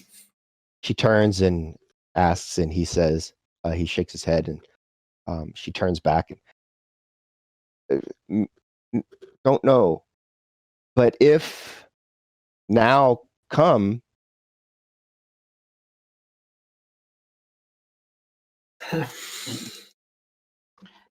So this place had an astral barrier on it, didn't it? Was this the one? it did. Or is that a different? Okay. Etienne, is there a way to disguise what this place looks like? I mean, we had the coordinates, right? No. I mean, I don't know how I would do that. Maybe you mean as there's no matrix signal coming out of here, Yeah. so it's not gonna look like anything else, like anything on the matrix. So there's not much of a way, unless maybe with a giant grid projector that covers it all. But well, that would work. Underwater Trid Phantasm. So he starts speaking to her again, and then the really big guy interrupts sharply, along with a couple of other people, as if they're shocked and very against something that the doctor is saying. And then they start getting into a conversation that's borders on the edge of heated. They're not quite yelling at him. If you want to make an insight check, you can. But there definitely is a debate or argument going on. By insight, I assume you mean judge intention. Judge intentions, yes. Yeah, I'll take give that it a check. shot. Nope. Etienne is flabbergasted. Judge intention. Where's that? It's in your stats block where your strength and all that stuff is. Underneath your astral initiative. Got it.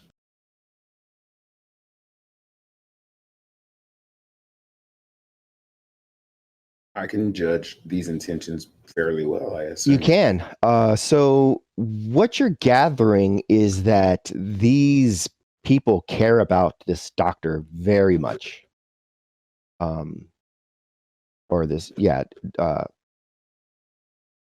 And whatever he's saying, they don't like it, not necessarily because they disagree or don't want to help you, but more because they're afraid of something. And as they continue talking, he quietly explains things. They eventually kind of slow down and stop and nod, and they all turn to look at you. And Urashima looks at Otoku. Look at me specifically, or just the all of you? Yeah, all of you. And it's expectantly, as if like waiting to hear your answer. He say, you can take, but is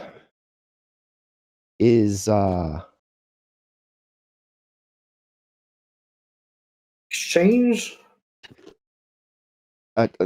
Trade. Trade. Price.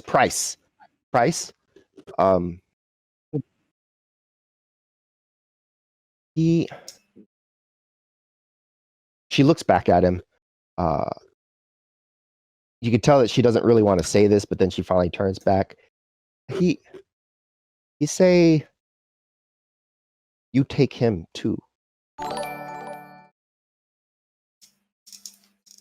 Yeah, I think I understand. If he goes up there, he can convince people that there's nothing to gather down there, and they'll be left alone mostly. He go. We go. Mean come. Empty. Oh, and Etienne is going to pay a little bit more attention to this man, and he's going to look at the others. And does he look like physically different than them? Now that you're thinking about it, I mean, he looks like an old Japanese man. He's kind of frail, very pale skin because, there's no sun down here.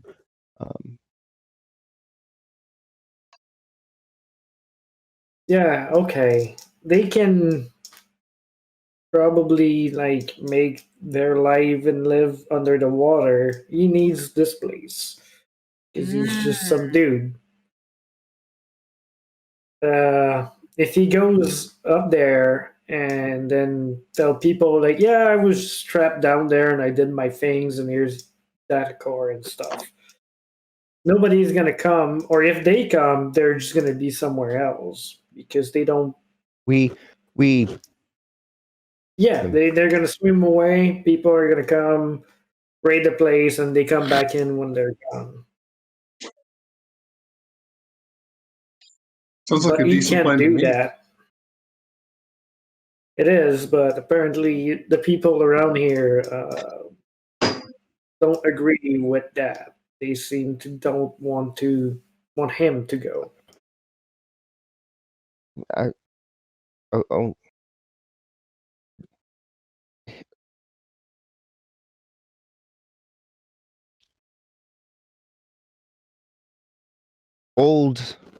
Old father.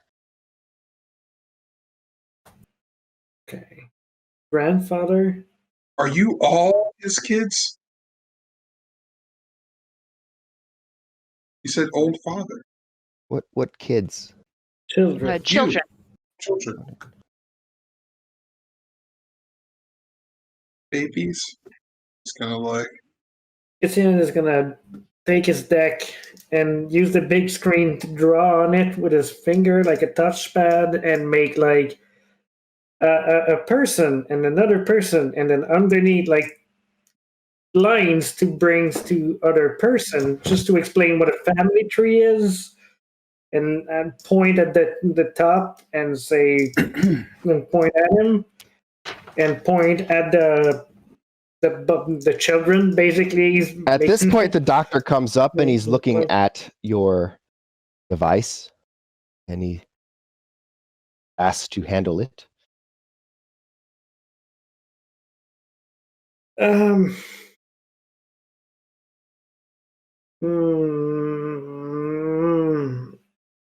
Okay.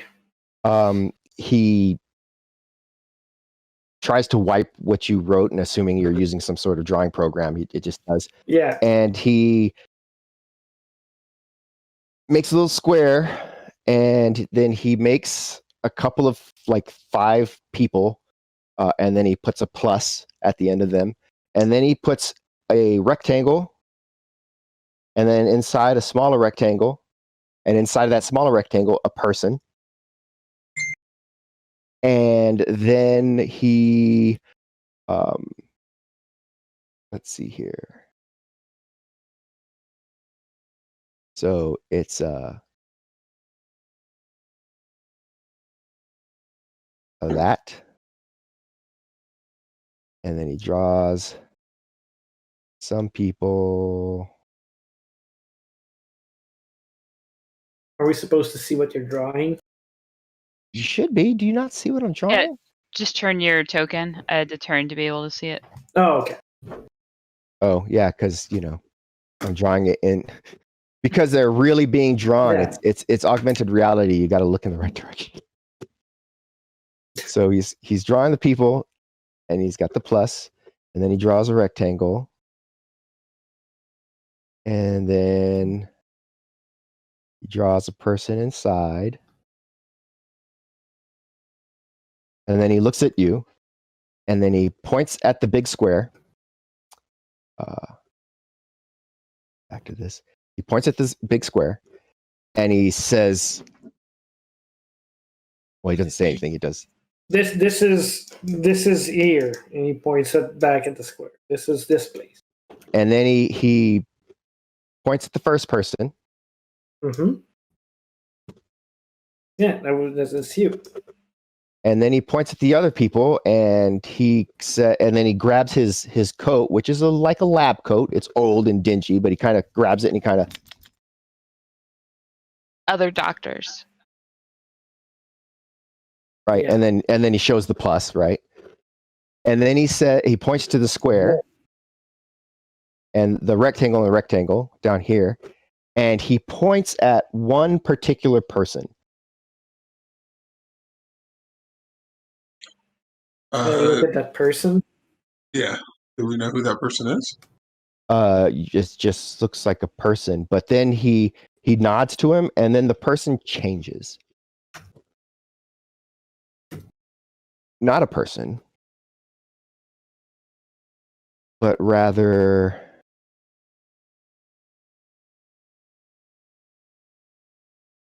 as he steps up. Oh my god, the swamp monster. One person, I'm sorry. Everybody make a composure roll. We were having such a nice chat with charades and Pictionary. And then the creature from the Black Lagoon showed up. You know, Etienne is working very hard for this to go all smoothly, and he wants to solve the problem. So I'm going to use that edge that DJ Tyrol gave me to pre-edge my composure roll. Okay. So I don't start screaming and freaking out when I see that person. Damn! Oh my god. Thank you, Mo. A lot. And then Just like nods, understanding. okay, so everybody is mostly like okay. What are these stick Gertrude's figures? jaw just kind of what? What are these stick figures? It's We've been talking about the whole time. This is Yeah, the we were drawing that drawing. the scientist is making on Etienne's pad Oh, okay. So and they're trying to not- okay. explain what's going on. So, Okay. so Gertrude's response is very much a point and stare response. It's not necessarily a negative response, but it is very pointedly like, that was weird. I don't get it. And I'm going to be a little awkward about it for a moment until I catch myself, sort of thing. Noticeable to the others. And so you see that change. And so then the doctor again points at this. Oh, okay. Not sure I get that part. You grew them like plants, if you will. She looks to him and translates that as best she can, and then she says,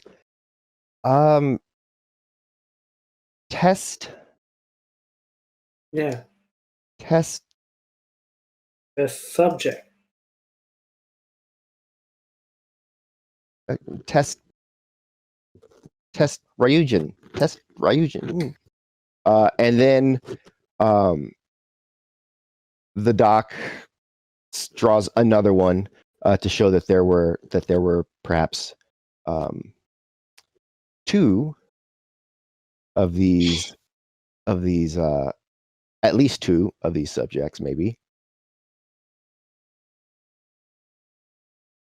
And then he writes,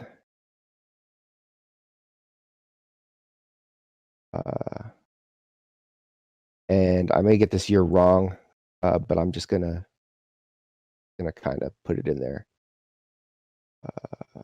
It's 2052, I think, right? He points at 2052, and then he goes like that, and then he X's out all of that.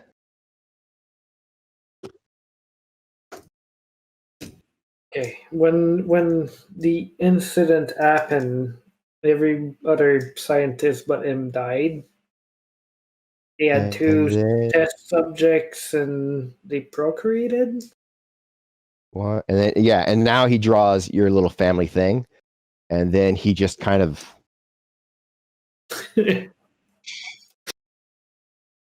Okay. And then he wipes it clean.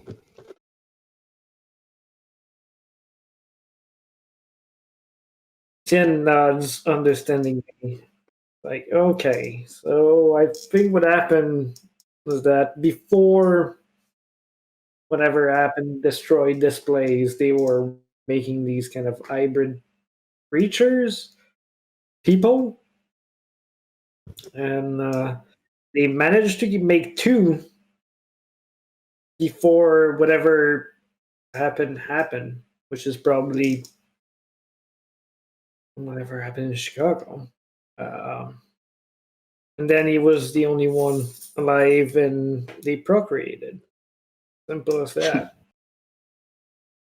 He doesn't want them to be bothered by regular society, so he's offering that we bring him back up, and he's probably gonna try and convince people that there's not much to get down there, but they don't want them go because he's their granddad, and they love him. Love him, but he go. Yes? If you want him go, then yes. If he won't go, yes. Don't want him go, but he want go is best. Okay. Well, that yes, we can have him go. Nico. Yes. Can you and your spirit go back to the sub so he needs diving equipment if he's gonna join us back in the sub. Who needs diving equipment? Urashima. Old man. And he's probably gonna need help from your spirit to do. Like, look at him; he can barely walk. I don't Not understand like though. he's gonna be able. Well, we might need the help of your spirit to bring him to the other side where we were If you wanna- earlier, so we can get in the sub. That he might need help swimming, and your Oh, help spirit be able to swimming. help. Okay, I was just like, can we just carry him? Okay. I mean, I don't know if my spirit can carry both of us at once, but I'll ask, I guess, child. Can Is it do there a- like back and forth? Is there a moon pool in this building? Not that you can see unless it's ahead of you. Or we can ask. Etienne is going to use this thing to draw again and try to communicate. Is there something like on the other side? And draw a little building with a little submarine and an arrow that goes whoop. Otoko looks at you. No, Well, only, and she points towards the elevator shaft. Only in, only out. Okay. So the other side is the only out. So we're gonna have to bring him there. Do Sounds simple. but yeah, and if not the spirit, I guess they can. He gestures to the other. We can. So you take him. Yeah, we do. Okay. She turns and she speaks back to him, and then he says something to her, and she nods, and then he looks at you, and he kind of beckons you to towards him, and he moves and has two of these guys push the door open. One of them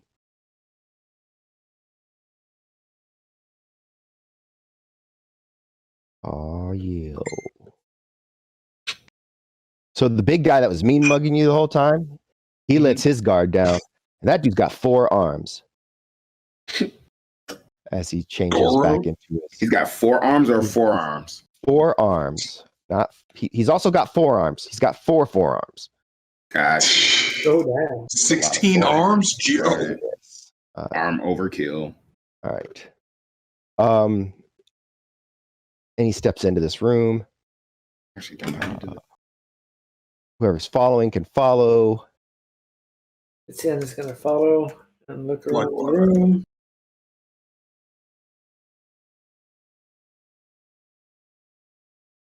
And he reaches into this machine and pulls out, opens up a compartment that you probably could have found if you had ransacked the place, but it would have taken some time. And he pulls it out, and he pulls out the data core. And then he hands it to you. Etienne nods respectfully and he picks it up and puts it in his waterproof bag. All right. As he puts it in the waterproof bag,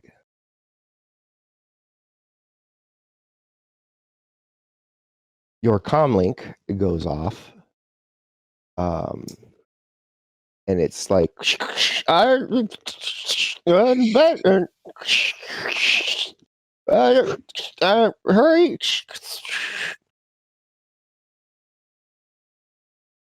Etienne looks to the other and he's like, guys,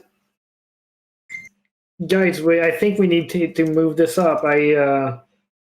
Our submarine driver seems to be in kind of a rush. In fast. All right, let's get back to the sub then.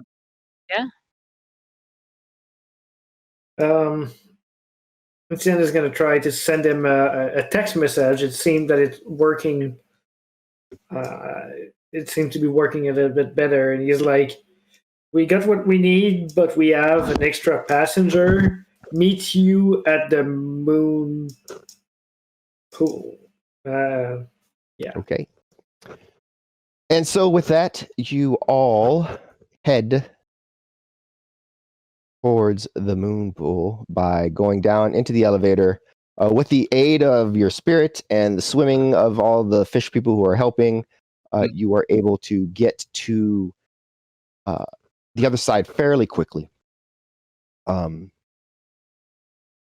approaching the moon pool, Goober's already got like the top open. He's like, come on, we gotta go. What's the rush? What's going on? Got about a quarter mile out. We got another sub coming in fast. It's a little maneuvery guy. So if we can get out of here, we can get out of here in one piece. But if they catch up to us and whoever they sent. Okay. Let's get everybody in, and Etienne is going to turn to our translator friend. Otoko goes, mean one, come now. Yes, you swim away. You swim away. Hide. She turns and she says something. The biggest guy says something back, and then Dr. Urashima, as he's getting into the sub, looks at him and very sharply says, like, da da da, whatever. And he looks mad for a second, but then the other kind of leader one says something, and you think you hear some of the same words, and then the big guy kind of nods, and turn away and start heading back towards the elevator, the broken elevator shaft. Etienne is going to end one of his pack of tool to their, I keep forgetting the name, but their translator. Otoko. And he's like, and he points at the different thing. He points at his comlink and stuff. He gives them the pack of tools.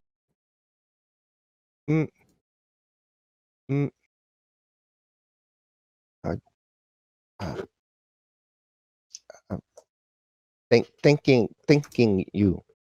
And then she gives you a hug. She just wraps her arms around your waist. It's a touching moment. Fish girl has a friend now. A friend who can tinker toys with her. Come on, guys, we gotta go. Ain't no time. Let's go.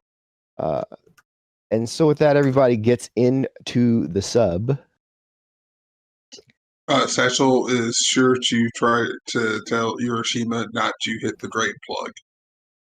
He looks at you blankly. It occurs to you maybe you should probably just show him the drain plug, and so he knows what not to kick. And he does so. And so you go to the back to find the drain plug, and you're sure it should be easy to find because it's like supposed to be big and in the way and easy to kick over or something, but you're not actually seeing it. Like Satchel calls out to Goober. It's like, "Where's this drain plug again?" You can't see it. No, I'm just trying to make sure that Urashima doesn't drown us in the lake. I mean, it should be right there. If you ain't see it, that ain't good. But we gotta go. Oh, and then the sun starts going down. All right. Just trust me, Urashima. It's somewhere around that. Okay. He's just it's down. Good talk. And the sub submerges. As you're leaving, you can kind of make out, just because you know what you're looking for, you look out the side port and you can see several people swimming away from the ecology. You can see the lights of another sub heading down.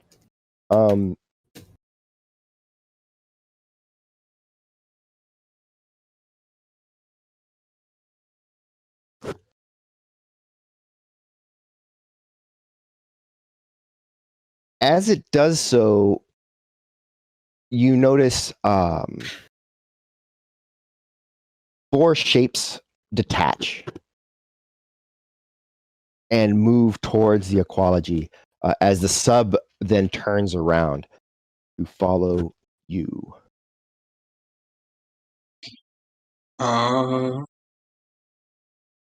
Looks like we got ourselves a town. Yeah. Normally, So I how throw fast does this down go? we're going it, but normally I throw down some oil or spike strip or something. But rules are kind of different here in the lake, so we're just gonna keep going. All right, let's do that. And so you do, heading up towards the surface with this sleek black submarine in tow, just behind you. Fancy submarines and people that know how to swim. I call dibs on this submarine. I think, just saying, if we happen to come across this submarine in the future and it has nobody in it, let's have it be mine. I want to take it. Okay. You said there's another one following us, right? I just want to steal it. There is another one following you. There's totally a yes. Okay. And I hear what you're saying. You're saying that once you have handled whatever needs to be handled in this particular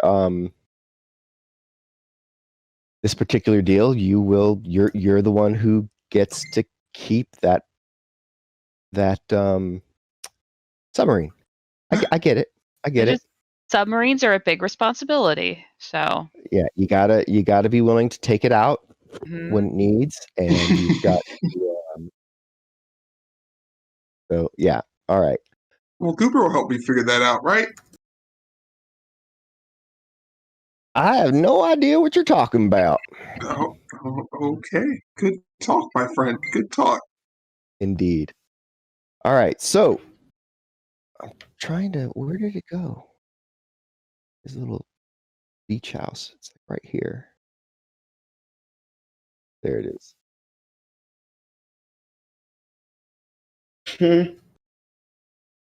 Right. You're not wrong, but that still hurt. Okie doke. So eventually, and with a shudder, the mini sub breaks the surface just offshore. You realize, looking down, Satchel, that the floor is about half an inch of water. Mostly everyone's paying attention to trying like the chase and everything, and so it looks Someone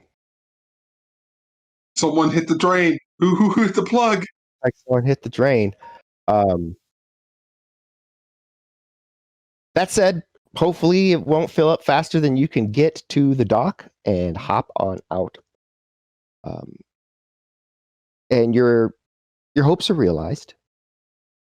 Goober parks the sub in his boat dock, and as you climb out, you can see the other submarine has surfaced but is not approaching.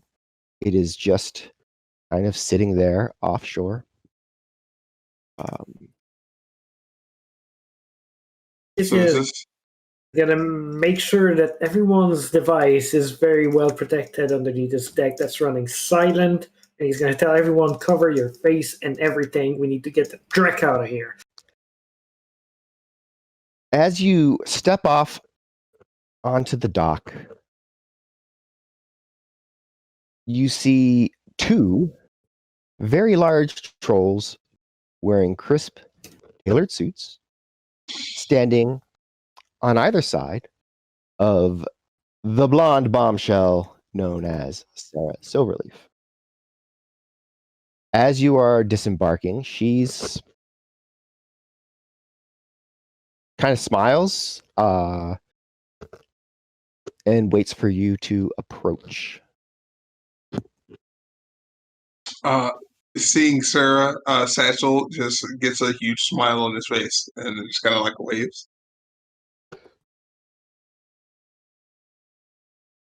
She does not wave back, Insights deeply. but she does kind of Didn't like have give you an time. incline of her head. Have time to Hey, copy can files. I see the data core? Why do you want to see the data core? Isn't that what we're giving her? You just want to be the. Yes, It you is. get my plan. Help me out. Do me solid.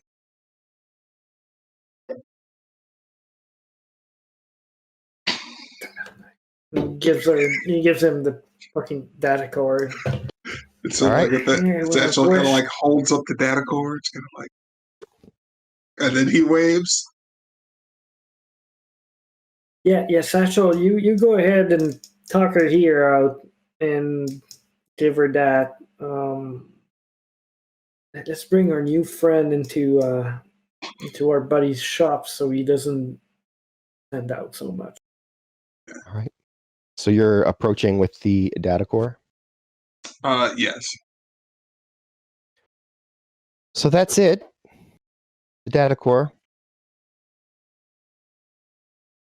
He kind of like looks out at it. Yeah.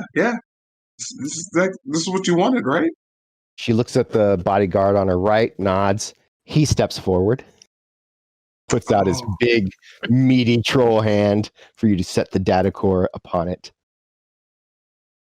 And he just kind of like slowly and kind of like dejectedly puts the core in his head. All right. He turns and he hands it to Sarah. And she takes it and plugs a cord into it and kind of like leans back, closes her eyes. You see her eyes, underneath her eyelids kind of scanning back and forth.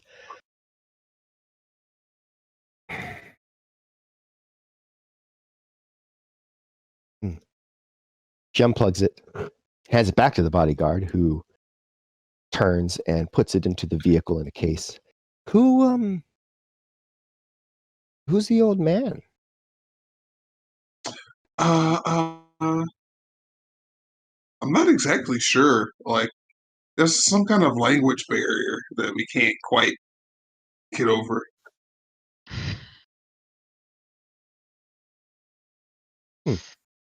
With that, she starts walking over to the bait and tackle shop, along with one bodyguard, as the other stays by the car.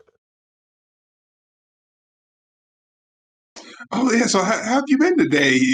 Satchel says as he kind of like follows her like a lost puppy. Like, oh yeah, like what's going on? What's moving? What's shaking?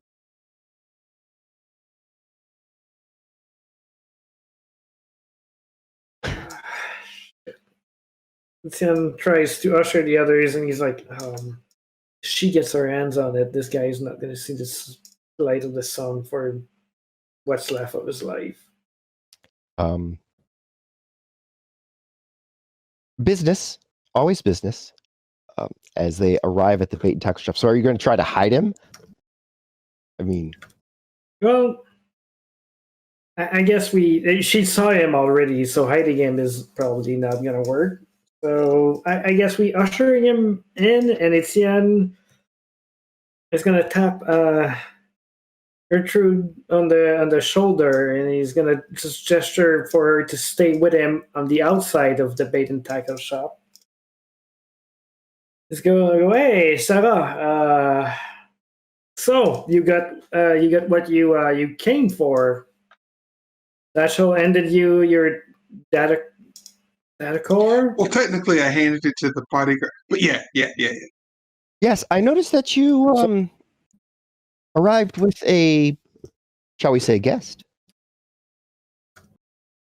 Don't worry too much about it. Our business is done, right? So we can exchange cred stick. Oh, certainly. Our business is done as agreed, and yes, do pay them.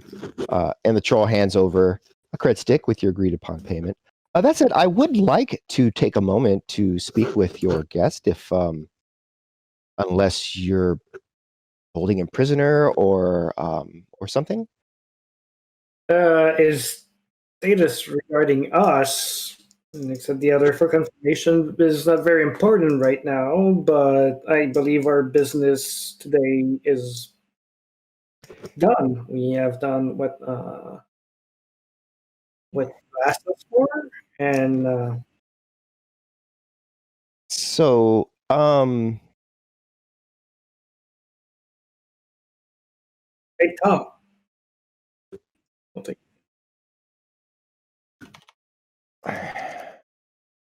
so I understand. I understand. That said, our business is indeed complete. Then I agree. However, you are standing in the way of my entering the bait and tackle shop, and I did have some business with Goober. oh, okay. Hey Goober, come out here for a second. Yeah, all right. As he steps out, she smiles at Etienne and says, Apparently, someone has business with you.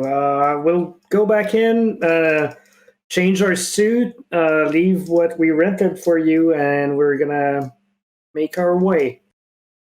as he comes out, he's like, oh, okay. And as you are out of her way, she's just going to smoothly, yeah, I was just wondering if you had anything new and interesting come in, and as far as drones go, as she just follows you into the store, unless someone's trying to bar the door or keep her from coming in physically. Gertrude's gonna move very awkwardly, like, oh no, I don't realize how large I am. I'm sorry, I'm in the way, just to make it awkward. And once inside, Etienne is gonna try to gesture our guests towards if there's a back door that way. If not, maybe like back store or something. Just getting him out of the way so she doesn't get access to that poor old man who just wanted to do the right thing.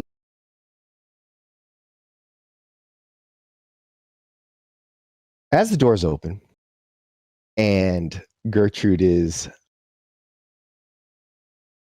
playing the role of clumsy oaf, I guess.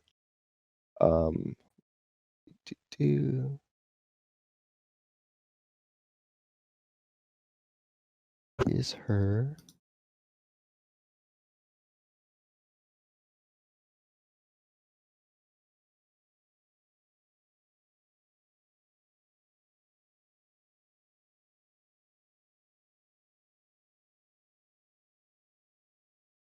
right?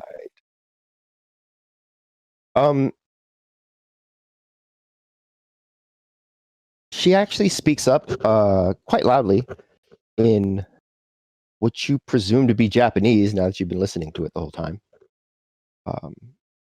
It's an interrogative of some sort, a question.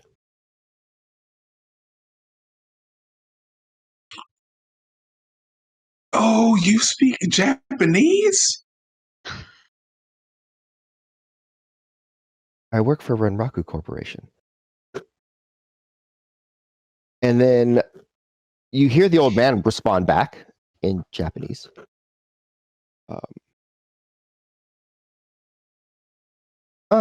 It appears that your friend would like to take a moment and speak with me.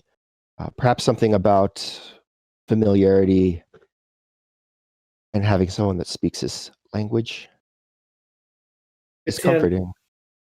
Etienne is going to look at him in the eyes with interrogation in his face. So untrusting, these, she says to her bodyguard. That's I am why not you hire going us. to What do you think I'm going to do here? Do you think I'm going to? You want a list? Hmm? Do Do you you think want I'm a going list? to kidnap the man? Do you think I'm going to have him I killed? believe in the business you call that extraction.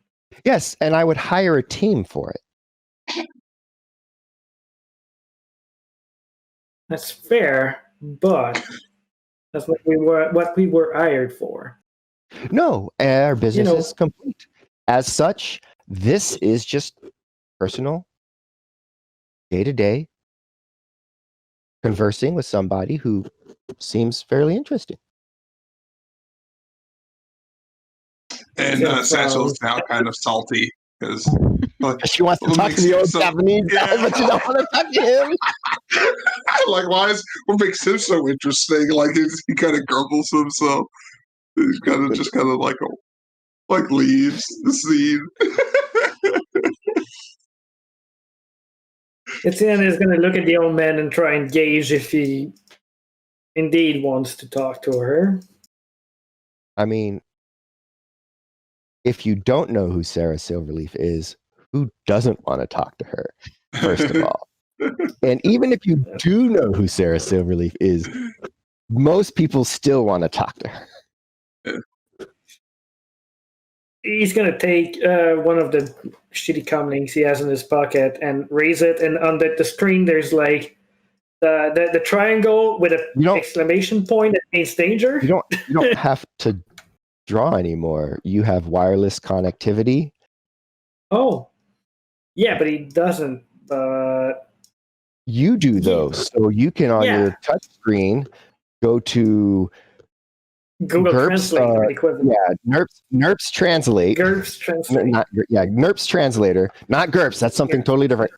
NURPS Translator, English to Japanese.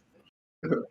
And he searched for the word dangerous, and he says that.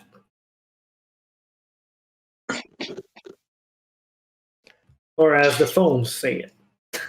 Because the text to speech is probably better than what he tries to pronounce. Looking at your device,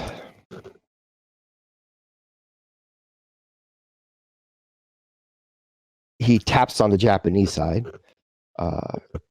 Letters come up, and also a question mark, and the word is corporate.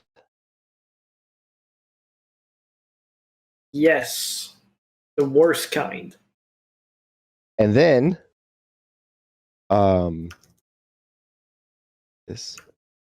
he types into it. Where is the guy? Here it is.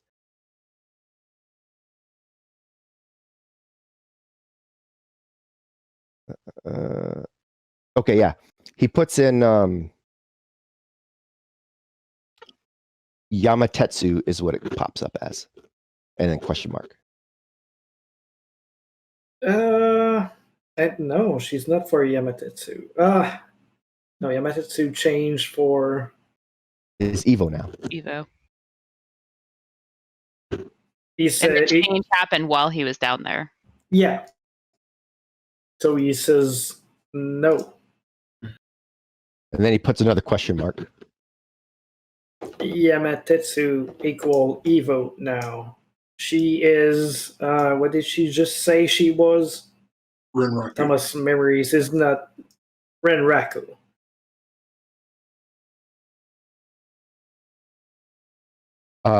He says something to her in Japanese. You hear Renraku in it. And she responds with a smile, very lightly, and answers in the affirmative to his question.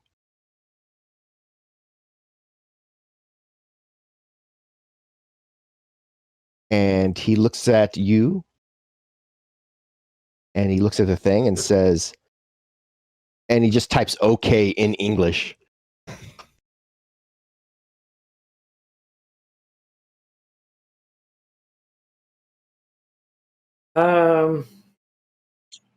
So with that, Satchel's gonna go change into his suit to be more impressive. Where are you changing into your suit at? In the van. Okay, good. That was the important For other reasons. question. For other reasons. Is he in size a little bit? Yeah, of course. It's in size a little bit, and he's like, "Will you be okay?" Question mark.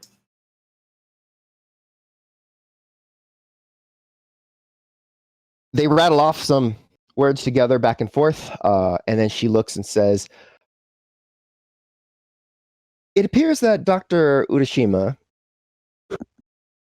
a brilliant geneticist, by the way, one of the staff in the archaeology of Yamatetsu down there, is eager to continue some of his work.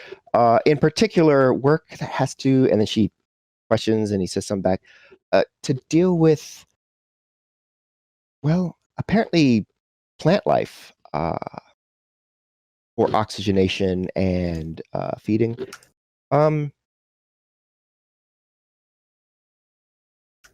Rinraku can find a use for that, and I have assured him that we can provide him the facilities that he needs. We have the data core as well, so we have his research, so he'll be able to fall back on that and continue whatever he wants to do. It is his life's work. I don't know if you expect him to perhaps escape from corporate life and live in the slums of Chicago. Undoubtedly, he is going to return. You right there. I don't expect him to do anything. I just want to make sure he does what he wants to do. Certainly. And not what you want to do him to do. Well, perhaps they align. And perhaps. I am pleased and willing to, well, pay a bit of a finder's fee, headhunter's fee, if you will, to you. My gratitude. Nothing more. Not a bribe, not a promise of silence, just gratitude. However, Dr. Urashima does appear to wish to come with us. And if it will make you feel better, he will walk on his own to the car. As she says that, Satchel, you step out of the vehicle, looking good. You look over at the troll that's by the car, also in his suit, and you nod. He doesn't nod back, but you nod, because he knows and you know. The suit makes the man. Suit makes the troll. He knows. He knows. He's just being professional. All of a sudden, you hear this, and the troll kind of does this, and he looks down, and you see this red just blossoming down on the white shirt of his beautiful suit. And he looks at you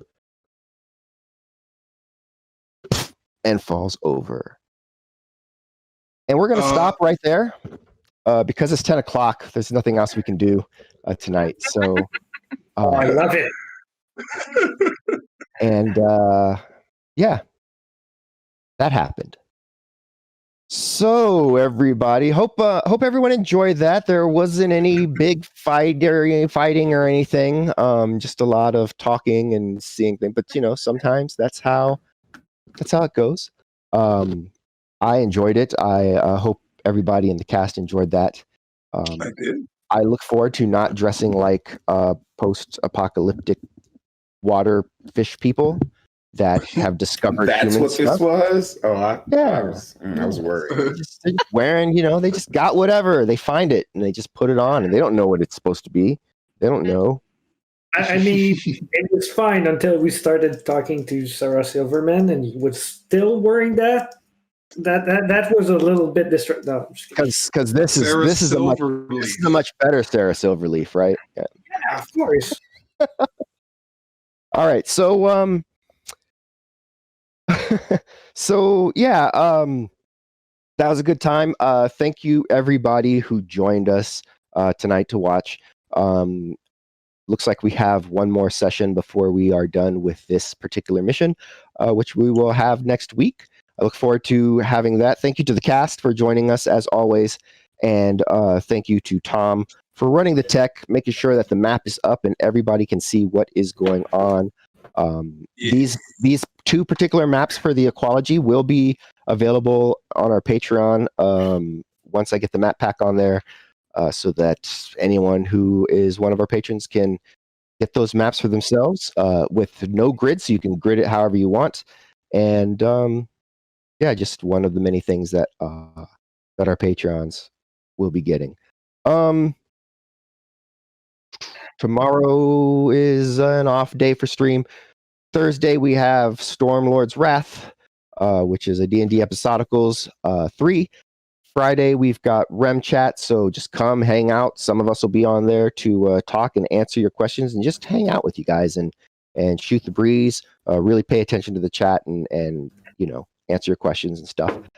Saturday we have D&D Episodicals 4, which is Descendant into Avernus.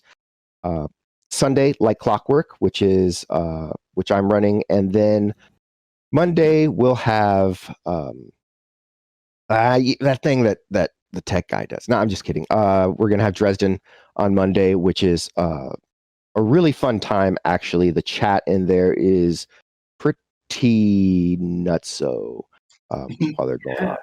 So. And I'm not sure. I don't want to have any spoiler, but I may be there on Dresden.